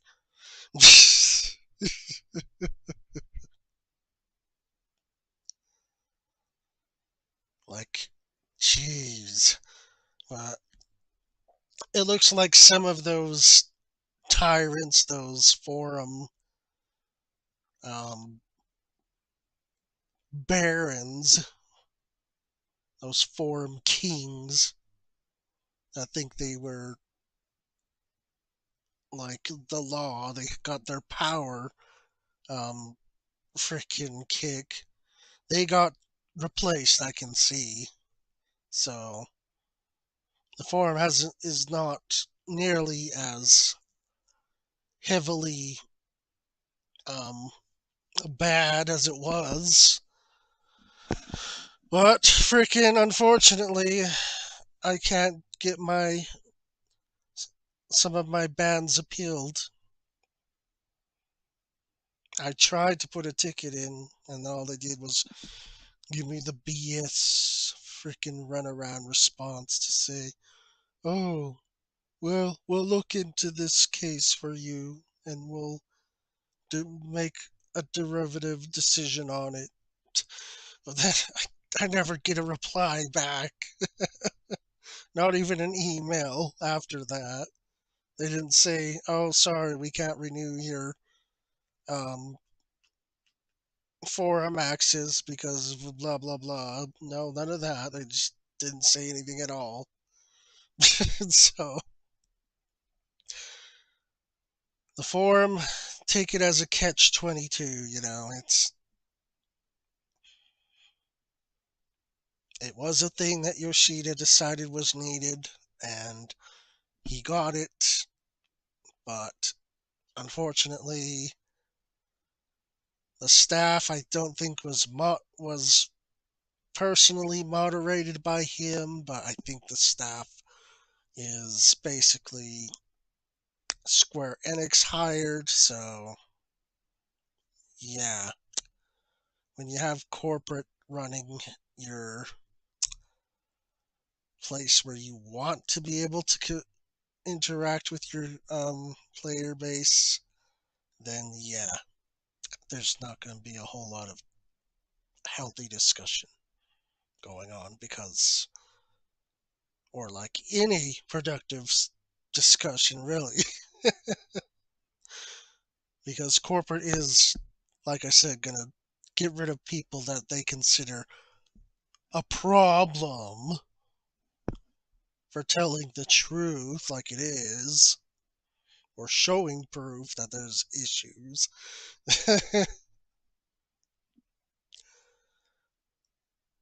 And meaningful feedback gets glossed over, basically. But anyway, let's move on. So, Yoshida got that, so he finally figured out what was needed. He listened to the player feedback from god awful forums.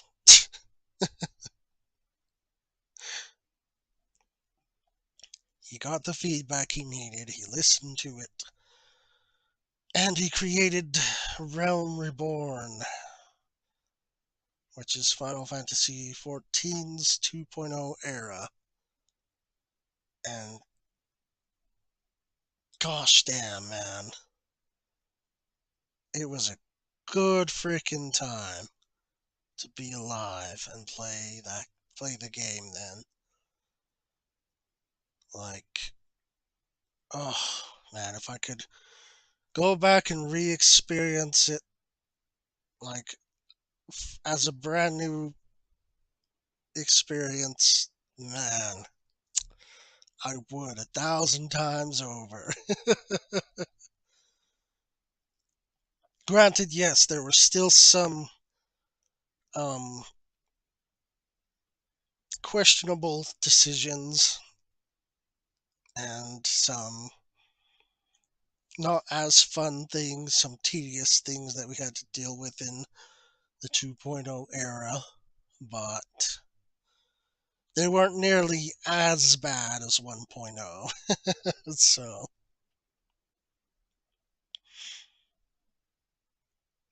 but like 2.0 A Realm Reborn just felt fantastic.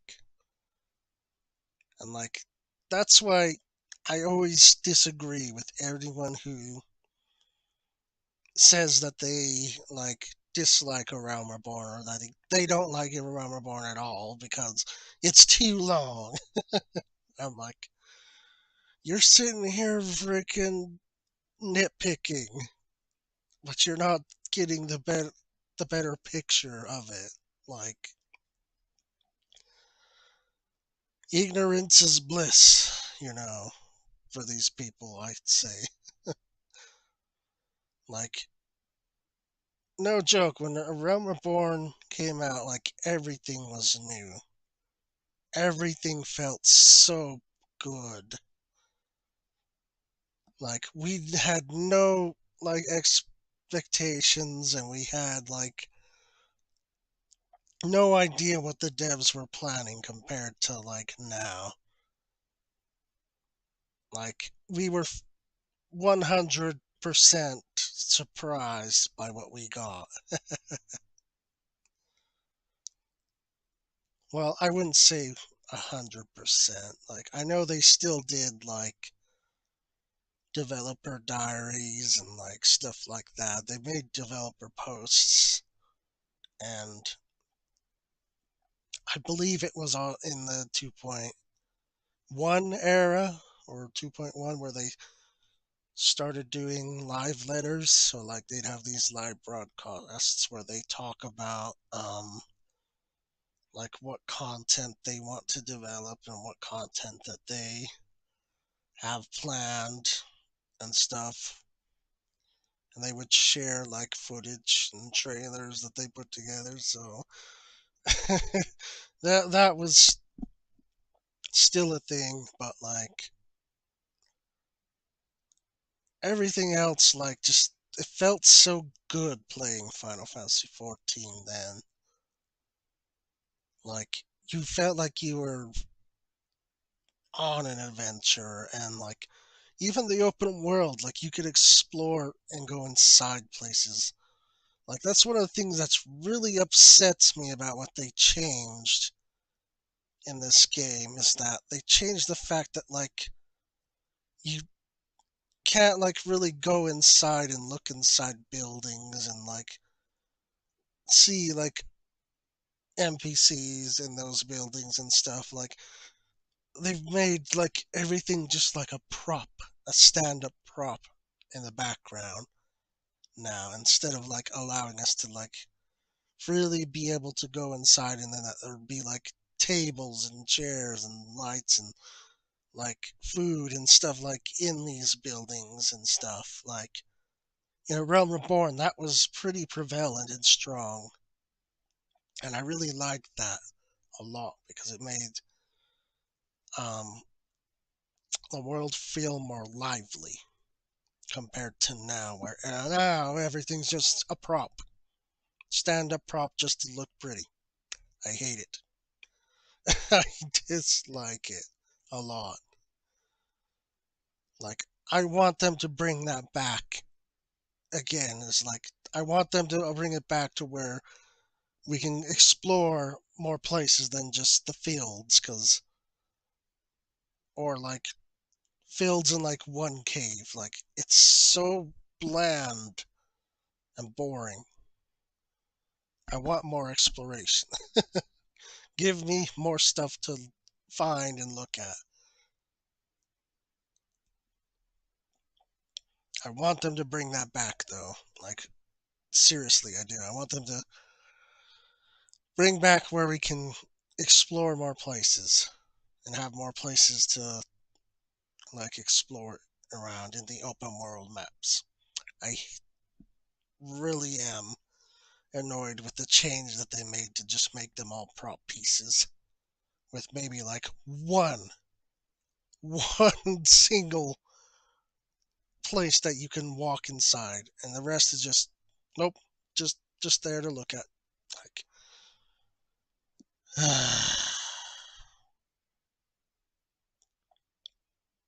tiring. But yes, I mean 2.0 is when they started working on like more of a MMO audience, like people that were interested in doing like the group online play. Basically that's what audience they focused on for 2.0 all the way up to until 4.0.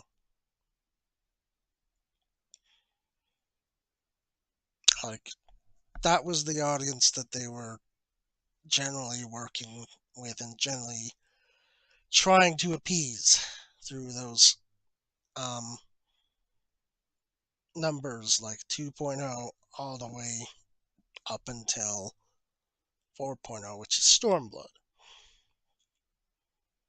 Or, sorry, I shouldn't say Stormblood, but 5.0, Shadowbringers. That's when, yeah, Shadowbringers is basically when they really started to shift more towards the current audience that they're working with. So, basically, so then for two expansions is when they tried to focus hard on like the crowd play MMO audience. And so to do that, they would focus on multiple group contents to do. So like Eureka, like Diadem, like Bosnia. Um, Again, like I said with the raids were felt like actual. They were actual raids. Like you would be going into these places to explore and or like and I remember one of the coils of Bahamut was just like a elevator that was in motion. So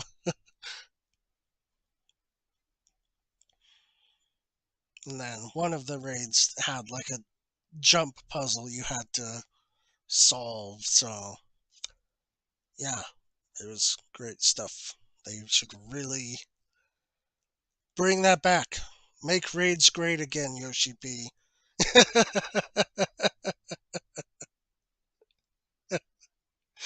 uh, I know some people will get that reference.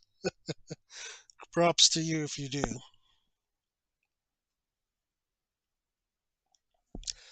But yeah, so they would really like try to focus in on group play content for like the longest of times. And then when Shadowbringers came around, that's when they decided, okay, well, maybe trying to focus on groups is not going to work. It's not going to help us out because people precariously and viciously complained about datum, even though I didn't see it as like a terrible piece of content. Like myself, like I thought it was okay content. Honestly, I do. And it wasn't forceful either. Like you weren't forced to do things either. Like you either grouped up and decided you wanted to do something with the group, or like you could just go off on your own and like try to like farm stuff or like gather stuff, or like your group could try to like farm materials or whatnot. Like you weren't forced like to do a whole lot of things. Like you had options, and I liked that a lot. I did about dating. So, and then they added more options of more stuff to do in dating because they listened again to player feedback. So that was good. I was happy about that. But still, people complained overly and like overreacted. So datum was shut down. I was sad to see it go, but you know, sometimes that happens. The loudest barking dog to make them shut up. They'll shove a treat down their mouth or like just make them be quiet, muzzle them, or whatever to solve the problem, which is very unfortunate, but it happens. But like I said, I gave other examples Eureka, Datum, or sorry, not Datum, Eureka, Bajia. They're also better content. And Eureka, I have my gripes with it. I feel like they could have done better still with Eureka, and I hope that they do better still with future content like it. Because with Eureka and Bajia, like I said, they're pretty good things to learn for open world engagement. And I'd like to see some things from them taken and put into the actual open world because it would make it more beneficial to be in the open world of the game itself rather than tied to just like one specific instance, area, or zone, you know? Like, this is like an RPG, an open world game. So it should be treated as such. Like people should be able to have more things to do with the open world so that it feels more active, more lively.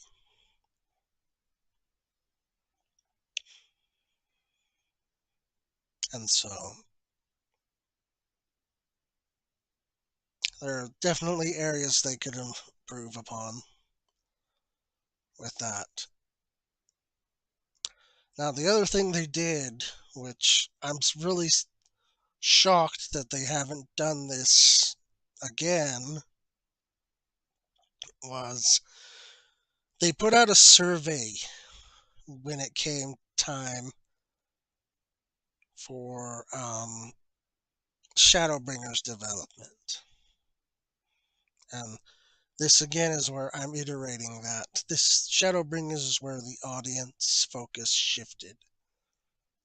Is because they put out a survey, okay, asking the players directly themselves, and like, if you didn't do the survey, well, guess what? That's on you. That's a you problem then. You didn't answer the survey, so it's on you for not paying attention to your email. But they sent it via email, the survey, and they asked the players, say, please give us your feedback and your suggestions on the game and the content that we've developed so far. We want to hear from you what you feel would be acceptable content and what you maybe weren't happy about so that we can continue to provide like option or optimal service to our customers. So they did that. I took the survey myself, and some of the questions, like I said, were just like, how did you feel about, you know, the story? How did you feel about the gameplay? Was there anything you didn't like about the gameplay? And then, like, they asked if you could change one thing, or like if you could change some things about the game, what would those be and why? And so I answered those questions honestly.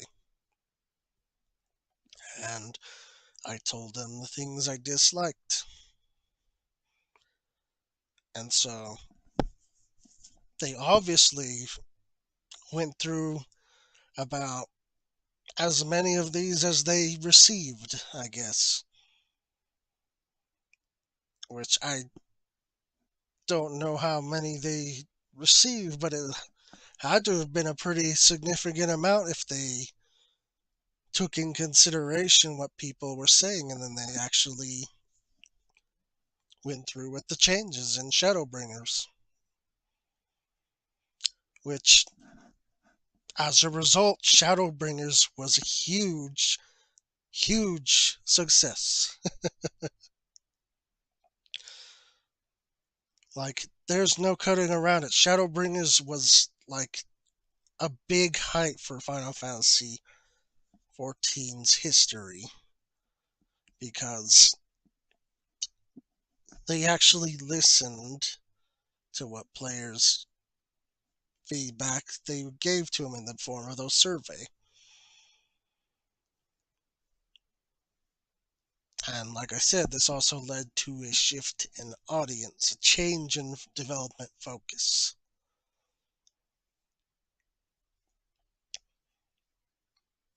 So when Shadowbringers comes around, now we start seeing like more optimization, not around crowd play, but instead we're seeing like optional or optimal play being focused either with group or without groups. So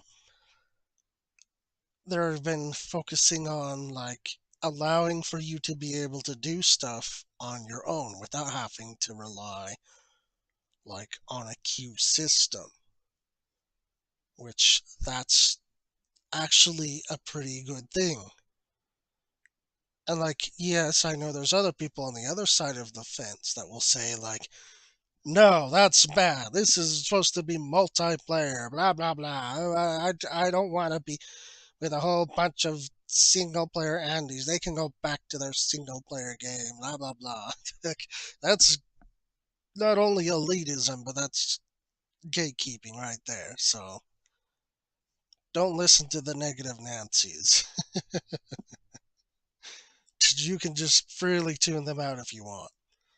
Or, put them on blast if you really feel like it would be great content as a content creator. Like, that's up to you to choose. But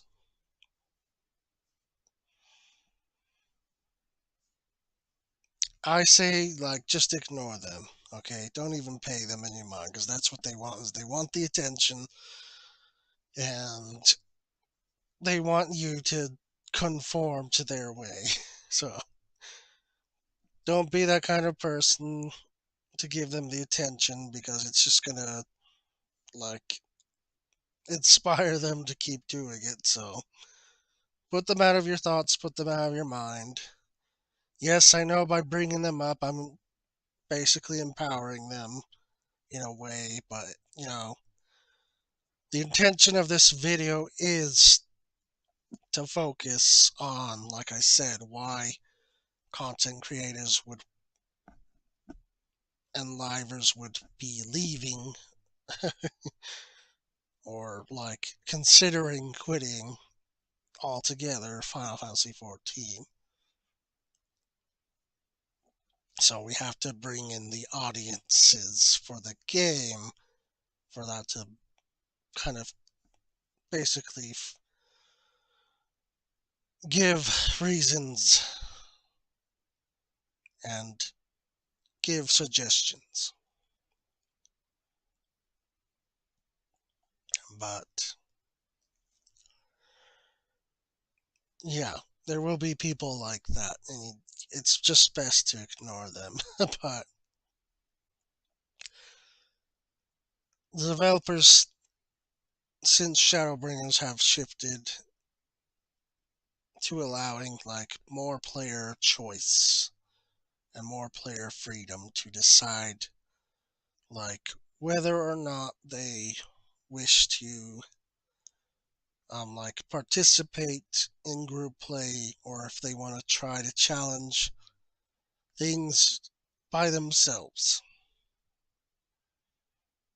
And like I said, this is a very good direction because as the game gets older and more dated, things are going to be harder to queue up for. They're going to be harder to find groups for because people are just going to like either step away from the game, they're going to take a break and not come back for a while, or, you know, they're just not going to do the old content at all because there's no like really incentive for them to go do it. And that's part of another thing, like incentives for content, incentives to go back and do things. Like there really isn't like any after you've finished them. There's like no incentive to go back.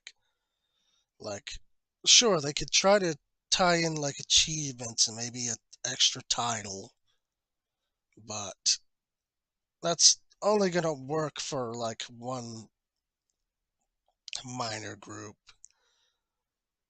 And the goal is to get everyone like involved in wanting to go back. So one of my proposals for that is to introduce a currency and a new shop of sorts. So like give players a currency that they can earn by going back to previous activities, by completing activities, either, I guess, with preforms or like just by queuing up solo and synced, of course. Like, you don't want to have people be able to steamroll through it because that kind of removes the incentive to do it anyways, and it removes giving the option to help like newer players that want to maybe try the certain content the way it was designed to be. But my proposal, like I said, is to introduce a type of currency that you can earn daily, or like, I don't know, well, yeah, daily. Like, say if by completing, like, kind of like have it set up like the challenge log is what I'm suggesting here. That's what my train of thought is that design it like how the challenge log works, where by completing a set number of objectives, you will automatically like unlock, like, let's say a coin. Like, by doing like completing objectives, like let's say they give us a daily list, okay, to unlock this currency. So let's say if you do like 5 dungeons, like any 5 dungeons, like it doesn't matter, like if it's an expert roulette dungeon, it doesn't matter if it's like a lower level dungeon or whatever, just 5 dungeons. Like, do those 5 dungeons, and then like you'll unlock the coin that you need. And the coin can be redeemed in this new shop for, like, this is what I would suggest, like older, like really old rewards that people can no longer obtain reasonably anymore. So, like, rare minions, rare mounts that people just cannot, for the life of them, obtain without self-relying on other players. Then I would suggest putting those things into this new shop to where players can rack up enough of these coins, like, over the course of, like, however long. And these rewards can even be like cycled in and out, I guess. Like, they can continue to update this shop. So let's say, like,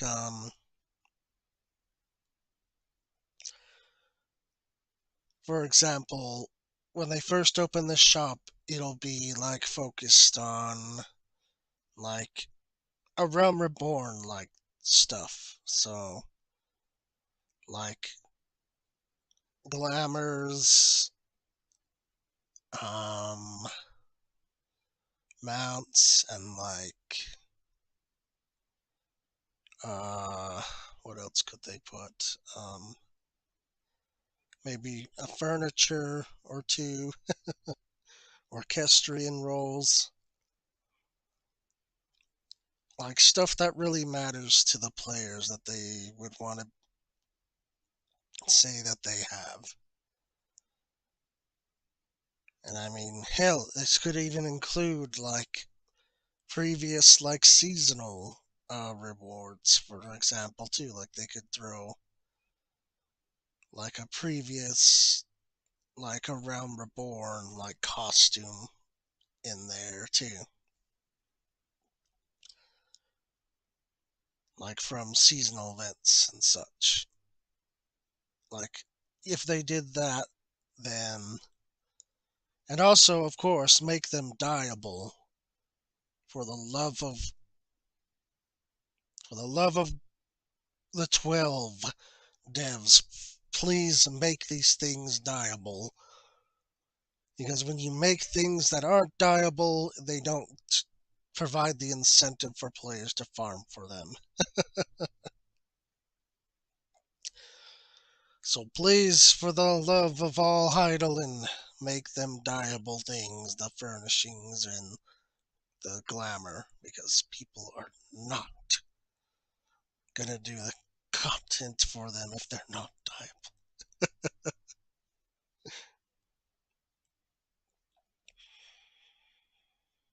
But that's one suggestion I would make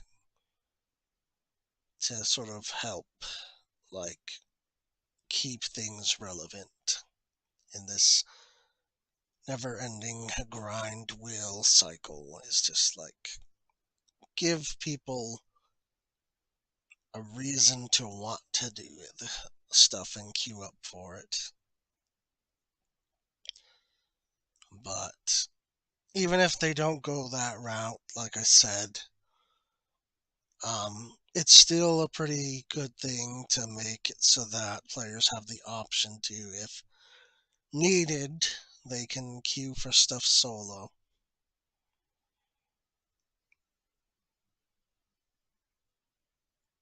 And that was the feedback they were basically compiled and given by players themselves, is that they enjoy the group content, they enjoy it, but like the queues just get way too damn long. And I feel like the only way they would be able to fix that,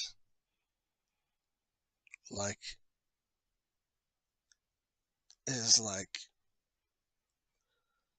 if they had to like go back and redesign like all of the old content, which I mean, to a point they're doing that now, but they're doing that for like NPC,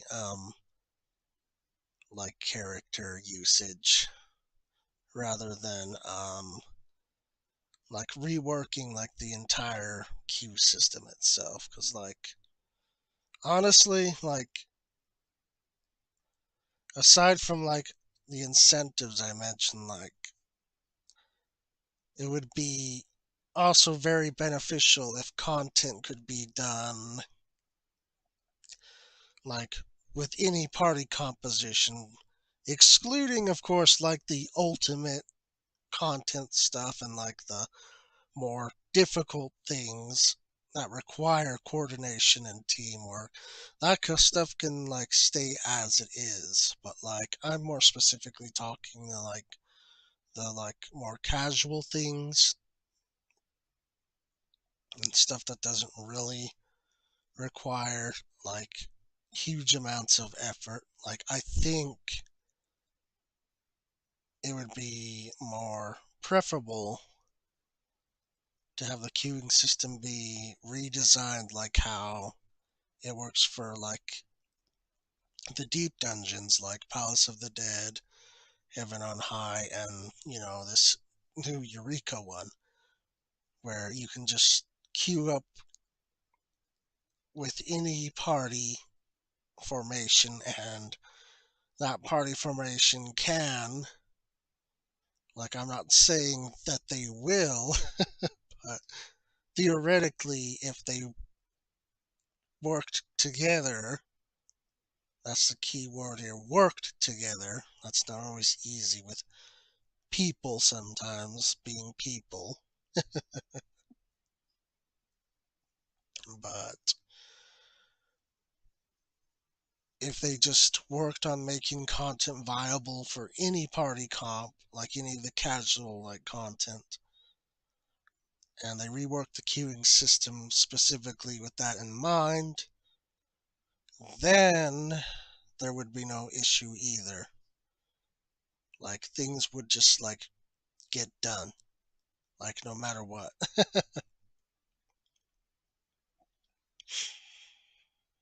So that's a few options I think they could take and follow when it comes to adjusting to their new focused audience here. Um, Another thing is the story direction. They've changed the story direction quite significantly as well. Like, I'm seeing a lot of tropes from a certain genre. I don't know about you guys, but this is kind of where I brought up in the earlier section of this video, is like how, you know, there's a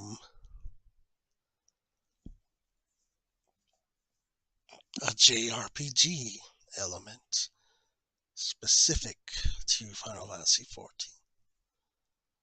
And I told you that would be important. So now here we are with why that's super important now and the relevancy of this game.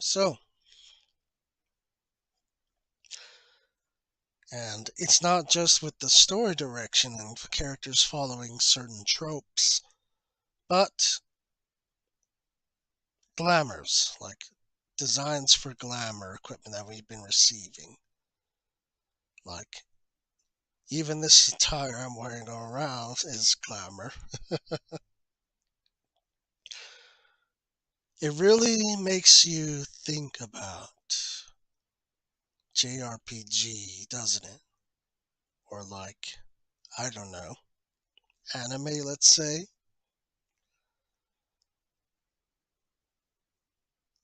So maybe that's spinning a few wheels in your head right now. Now, like I said, ignore the negative Nancy's. I know more than a few will be decrying, like, oh, damn it, not weebs. F those weebs, or tell those weebs to go play something else, blah, blah, blah. I want a real MMO.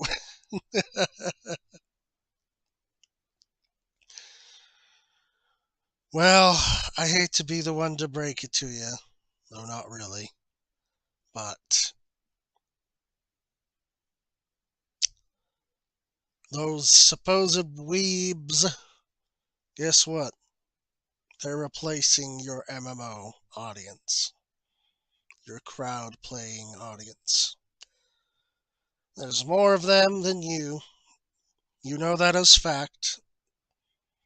And that is exactly this audience that this game, Final Fantasy XIV, has decided to focus its development towards. And if you don't believe me, I just gave you examples. The story is taking common character tropes from JRPGs and anime stories, the clothing, the glamour we're getting, and that is also following those kinds of tropes. And even some areas now are starting to take that trope. Let's say, the Loporrit's area. Now, what does that remind you of? Their newest beast tribe area. Go take a look inside there. Tell me what that reminds you of. I'm pretty sure you've seen it before. I know I have. I've certainly have. Especially, let's see, the DDR style DJ part. Oh, where have I seen that before? Maybe in a certain MMD simulator? I don't know. You tell me. So, yeah, I'm stepping on a lot of people's toes now. I know it's getting their pride and their feelings swelling up with her. I know. They don't like coming to the realization. I know it's hard. I know, hard pill to swallow, but it's the truth. That's the truth. That's what they've decided to go with now. They want the Japanese RPG goers. They want those fans who enjoy JRPGs and anime aesthetic style. Maybe they've been taking a look at that Genshin Impact, for example, how popular and widely accepted that game is worldwide, and how much revenue it's raked in since its inception. And now we're getting potentially another big hitting anime game like it, called Blue Protocol, which is developed for a renowned anime JRPG studio, Bandai Namco, which is notorious for their JRPG anime aesthetic and styles. And lots of people like that. Tons, millions. Just as much as they like this franchise, Final Fantasy. So, if Blue Protocol and Bandai play their cards straight, they play their cards right, well, this game is going to have some really strong competition to contend with. And I don't think they like that. I don't think they like that at all. I don't think they like that having another competitor on their own home turf, let alone the whole world, too. Because this Blue Protocol, like no joke, it's going to be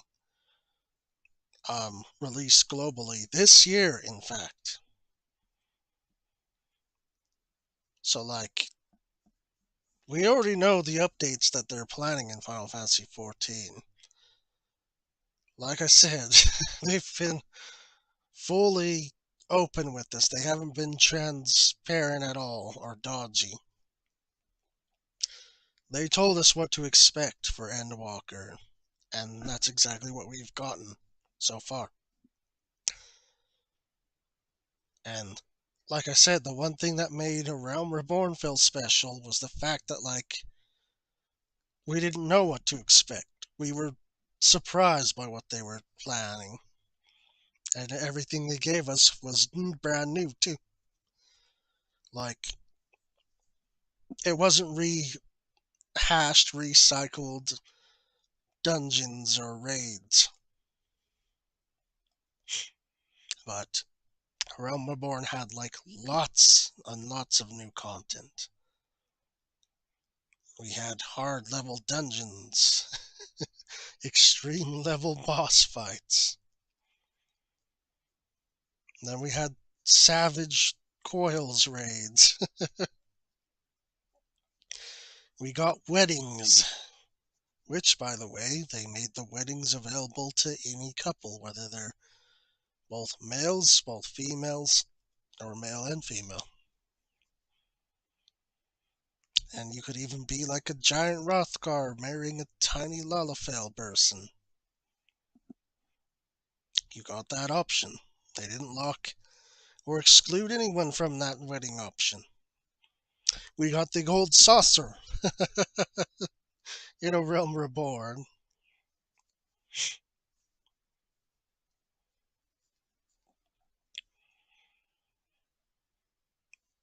And then we also got the treasure maps too. The treasure maps started in A Realm Reborn.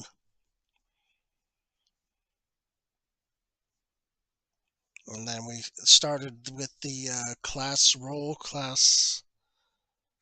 job system in Realm Reborn too,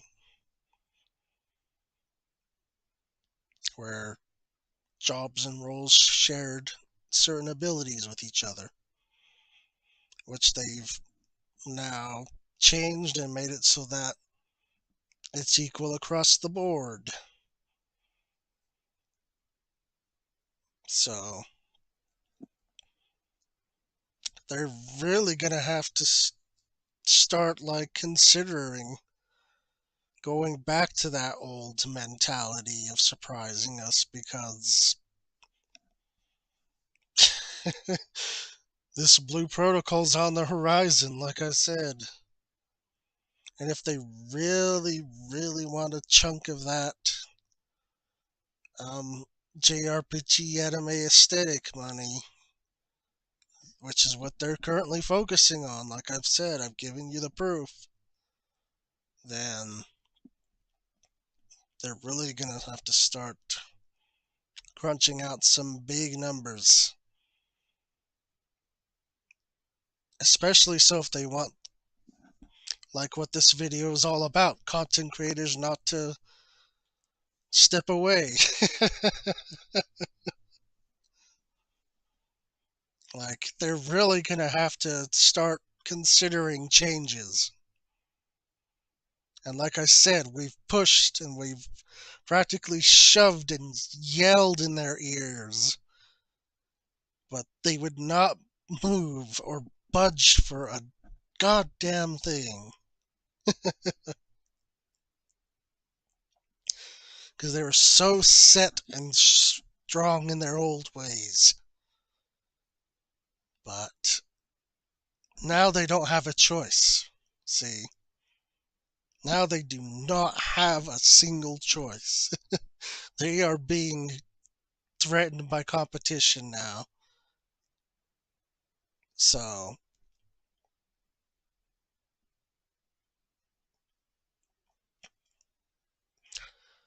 I sincerely hope that, you know, they consider feedback like they have before in the past. And, like, if it's not already in the works, they should highly consider doing another survey for players like they did. Because it's not just the content creators that are unhappy with how the game is being managed right now. Like, it's really not. The content creators are just, we're just like an added voice to the already existing choir, you know. And some of our voices might echo louder than others.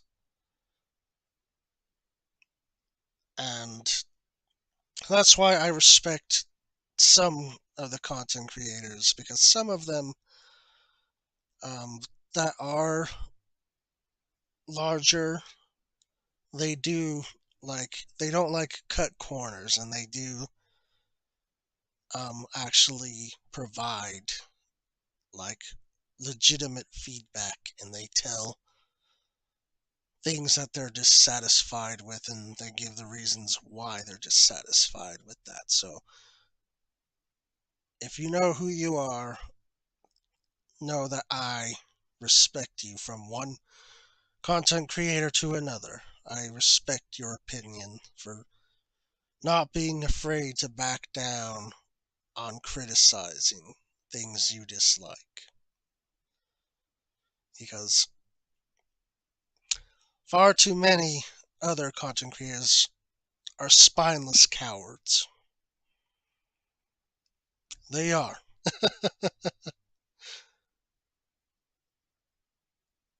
Like, that's the reason why they make these videos. Some of them make these videos saying, I quit Final Fantasy XIV because I didn't like certain group doing certain things, or I didn't like the way this content played, so I'm quitting. Like, that is a joke. And, like, yeah, I know. Yes, you can flame me for making an I Quit 14 video too. But if you actually bother to listen to that whole video, you'll see that I gave multiple reasons why I wanted to leave and quit the game. Like, I listed several different reasons. Now, you might disagree, and that's fine. We can have a discussion if you disagree, but I did give you reasons. I didn't just clickbait you or bullshit you and tell you that it was just one tiny little thing and then that's it, I'm done, I'm out of here. Like the cowards do. But, and even now, I'm still here. Like, I'm still here voicing things that I'm discontent with, that I really want them to yoink out and give it the yeet, and that I want them to make better and improve on, because that's how you open dialogue and open a discussion between you and developers, is you tell them the things that you dislike and the reasons why you dislike those things, because then they can't flip it over on your head and be like, oh, this is just complaining for the sake of complaining, or oh, you're just nitpicking one thing, you know. Like, that's one important thing to understand about business in particular, is that they will always try to justify the reasons why things are bad. Like, they will. They'll always try to give you excuses or try to bullshit their way out of taking any like accountability or any responsibility. So you really have to grill them and be like, no, you know, like, this is why this doesn't work. I'll give you the examples why this doesn't work. I'll even give you, I'll even go out and talk to people. I'll interview people and show you that it doesn't work. Like, sometimes, like, you really have to shove reality into their face for them to finally, you know, open their eyes and be like, you know what? Okay, you were right. I made the wrong choices and I'm going to turn a new leaf. We'll work on this and we'll listen to your guys' feedback. So that's what I just think about this whole um topic, though, is that,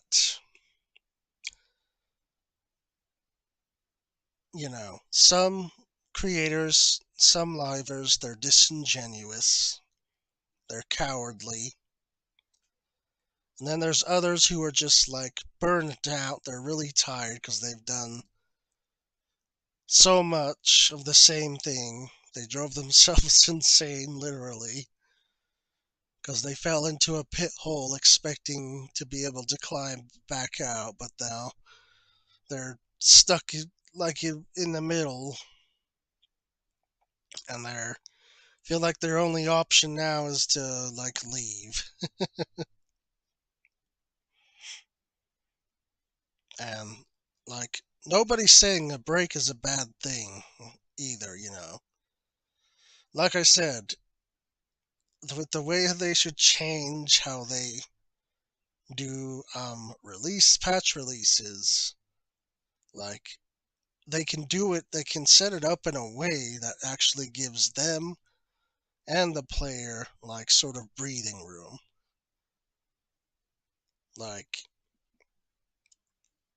if they were to theoretically follow the advice I've given here, like, you could see the quality and quantity like drastically increase for the better. Now, it's not going to be perfect by any stretch of the imagination. Okay, there's a thing about human beings, and people is that they're always adverse to change. Like, all of the time. They're always going to be adverse to change at first. So, there's going to be needing for a little bit of comforting and a little bit of nudging in the right direction for them to accept the change. But we'll get there. I'm sure we will. But we also need to get there, like I said, pretty soon. Because there is competition coming. And I've said in a previous video too, like, this Blue Protocol game I've mentioned and talked about, like, it is a very promising looking game. It's beautiful, it's gorgeous, man. And it's not tab targeting either. It's like an action RPG game. Like, you have um, action, like freedom of movement. Like, you're not locked in by positionals or any such thing. And not only that, though, you're also like not locked into roles either. Like, you don't have to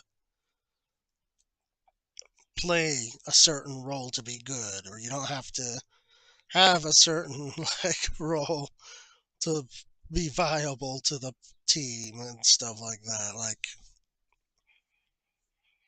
Blue Protocol is like really trying to like redefine like the online um RPG space. So, which this does not bode well for this game here. So, there definitely needs to be change, and I'm hoping that 7.0 will be that, but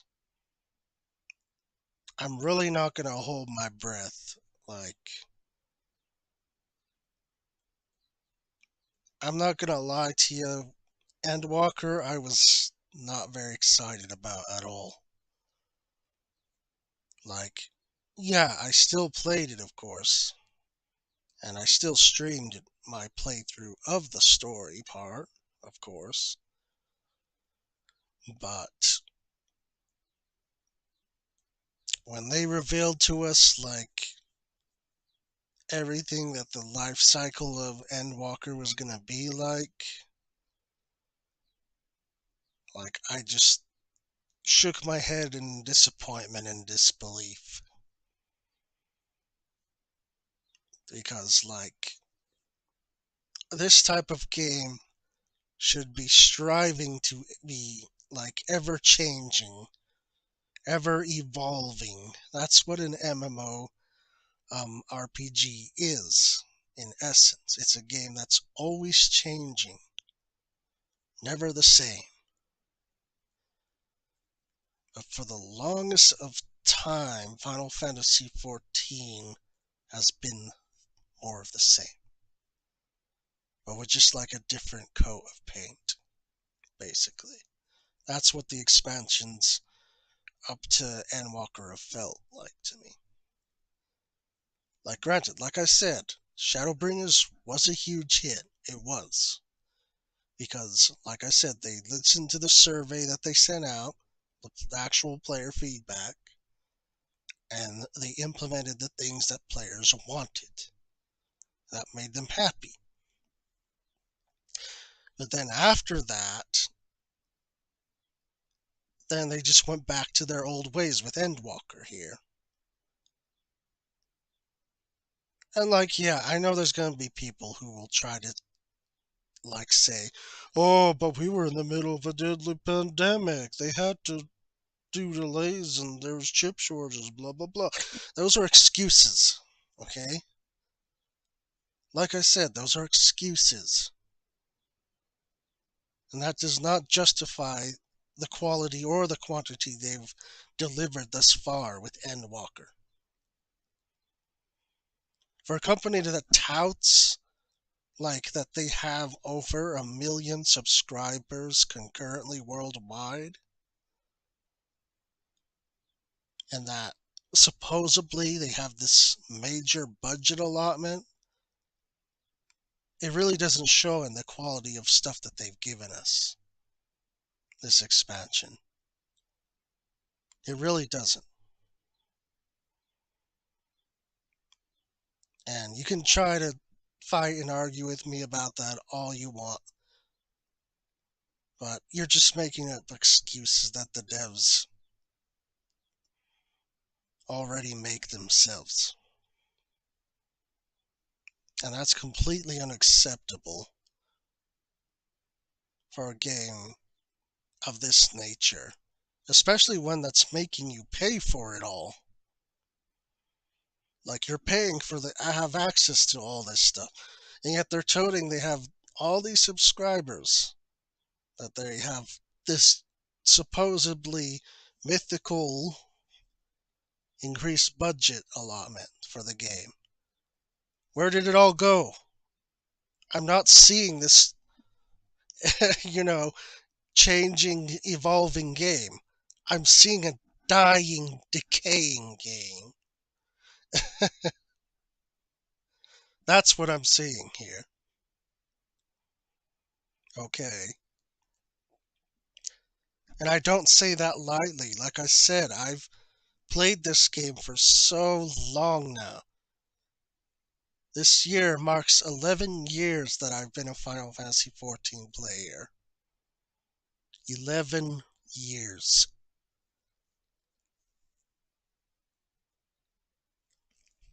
And that's what also why, like,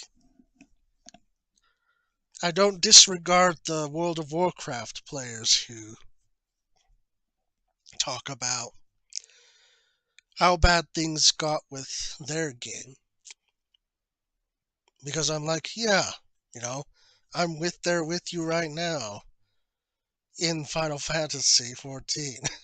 I feel that way too. I feel like I'm neglected as a player. I feel like I'm ignored. That they're not actually paying attention or listening because they, like I said, they had the huge, wonderful success with Shadowbringers, but then they just flopped it with Endwalker. Like, that's so disappointing and so sad. And it really shouldn't have been that way. And like I said, I want to hope and believe that 7.0 will be a huge change around, but I'm not going to hold my breath because, like,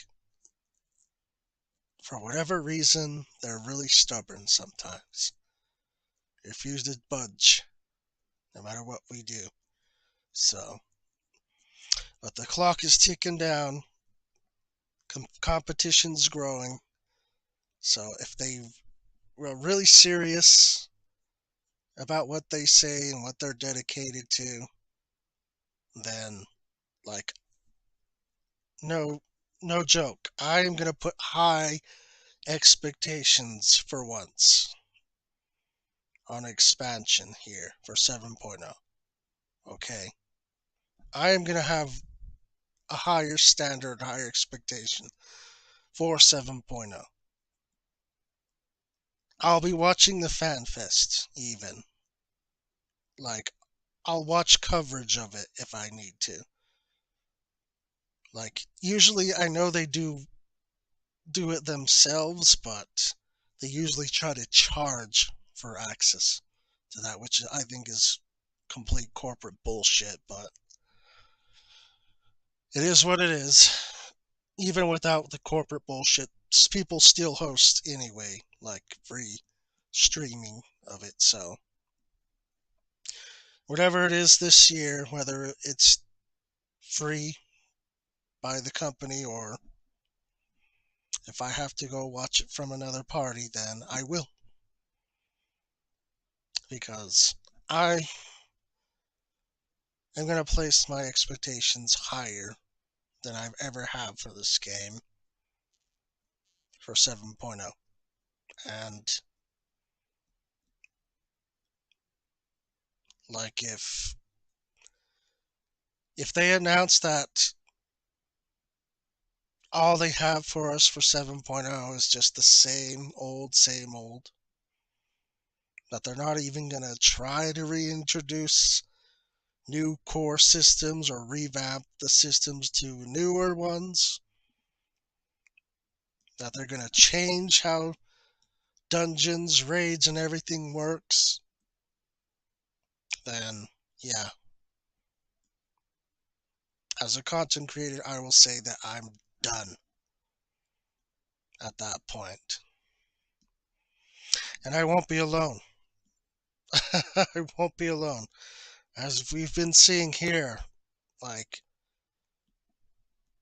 Endwalker is really bleeding dry content creators and supporters of their game. They've basically hit rock bottom. And no, it's not a minority like some people will try to justify. Ignore the White Knights, like for real. Ignore the White Knights and the shills for Square Enix. Ignore them. They are actually the minority.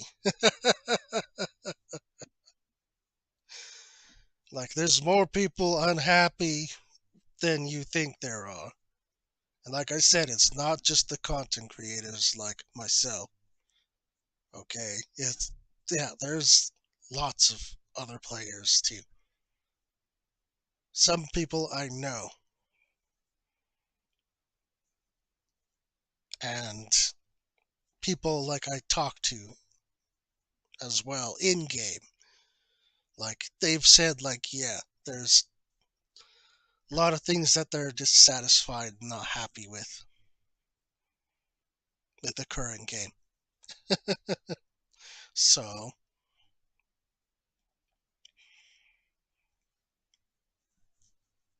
like, I don't want to have to make the video of why I quit Final Fantasy for Blue Protocol. But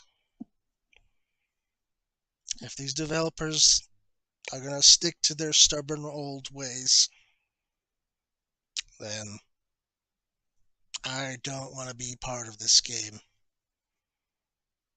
anymore. I don't want to support it.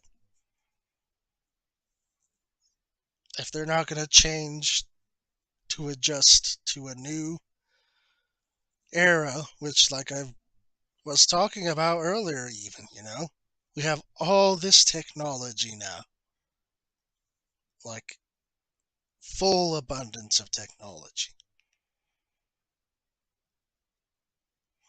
And yet, this game, for whatever reason, can't provide to fit that new standard, that new technology advancement. For a company that, like I said, totes itself for being on a high horse, that's pathetic and sad. But there's a kernel of help, and I'm going to stick to that, a kernel, and that's that we are getting some equipment and server upgrades here pretty soon. We've got new servers, and we're supposed to get even more new servers. So, you know,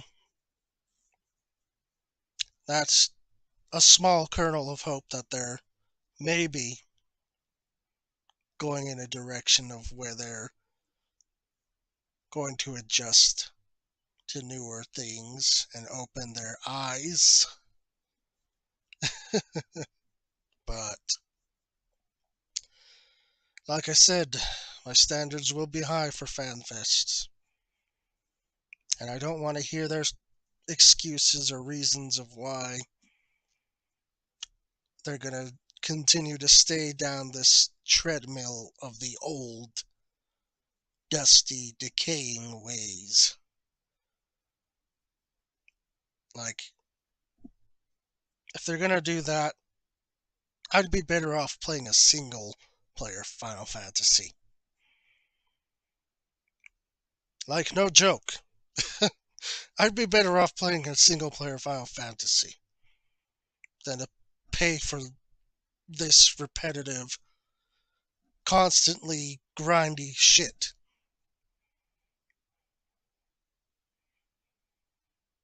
Like, I'd be better off just paying for a single player Final Fantasy. Because then I can just, if there is a grind, well, guess what? I don't have to do it. If there's a hard mode, well, guess what? There's a casual mode too. I can choose how I want to play single player Final Fantasy. And I can enjoy it how I want to without being forced into paying monthly for it. I can just play it and be done with it. Get all the hours I want, fun out I want out of it, and then I can be done with it. I can move on to other games. So, whether I move on to other games like all these other content creators have or are starting to, it will solely depend on what happens, what news we get for 7.0.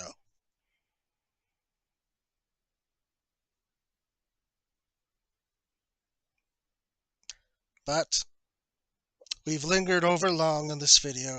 I'm sure it's probably about almost 4 hours long.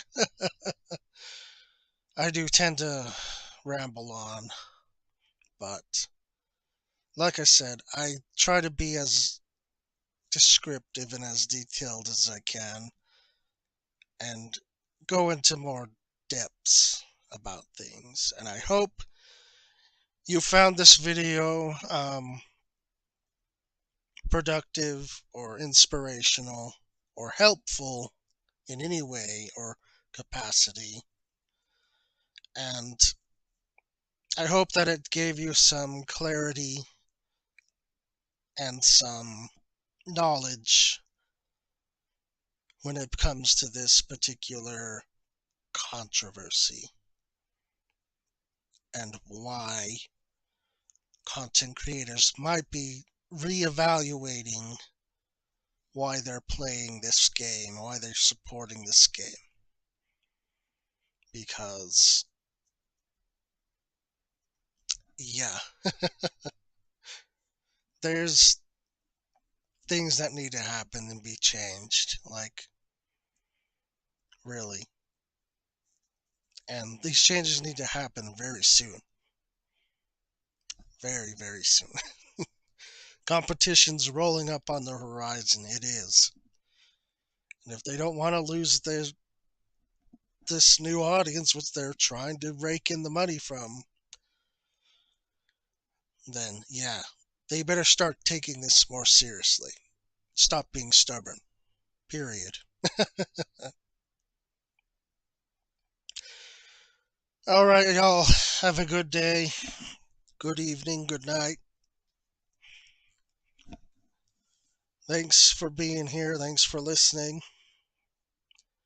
If you could, what helps um, videos like these gain any traction or exposure, if you could, I'd appreciate it if you hit the like down there below.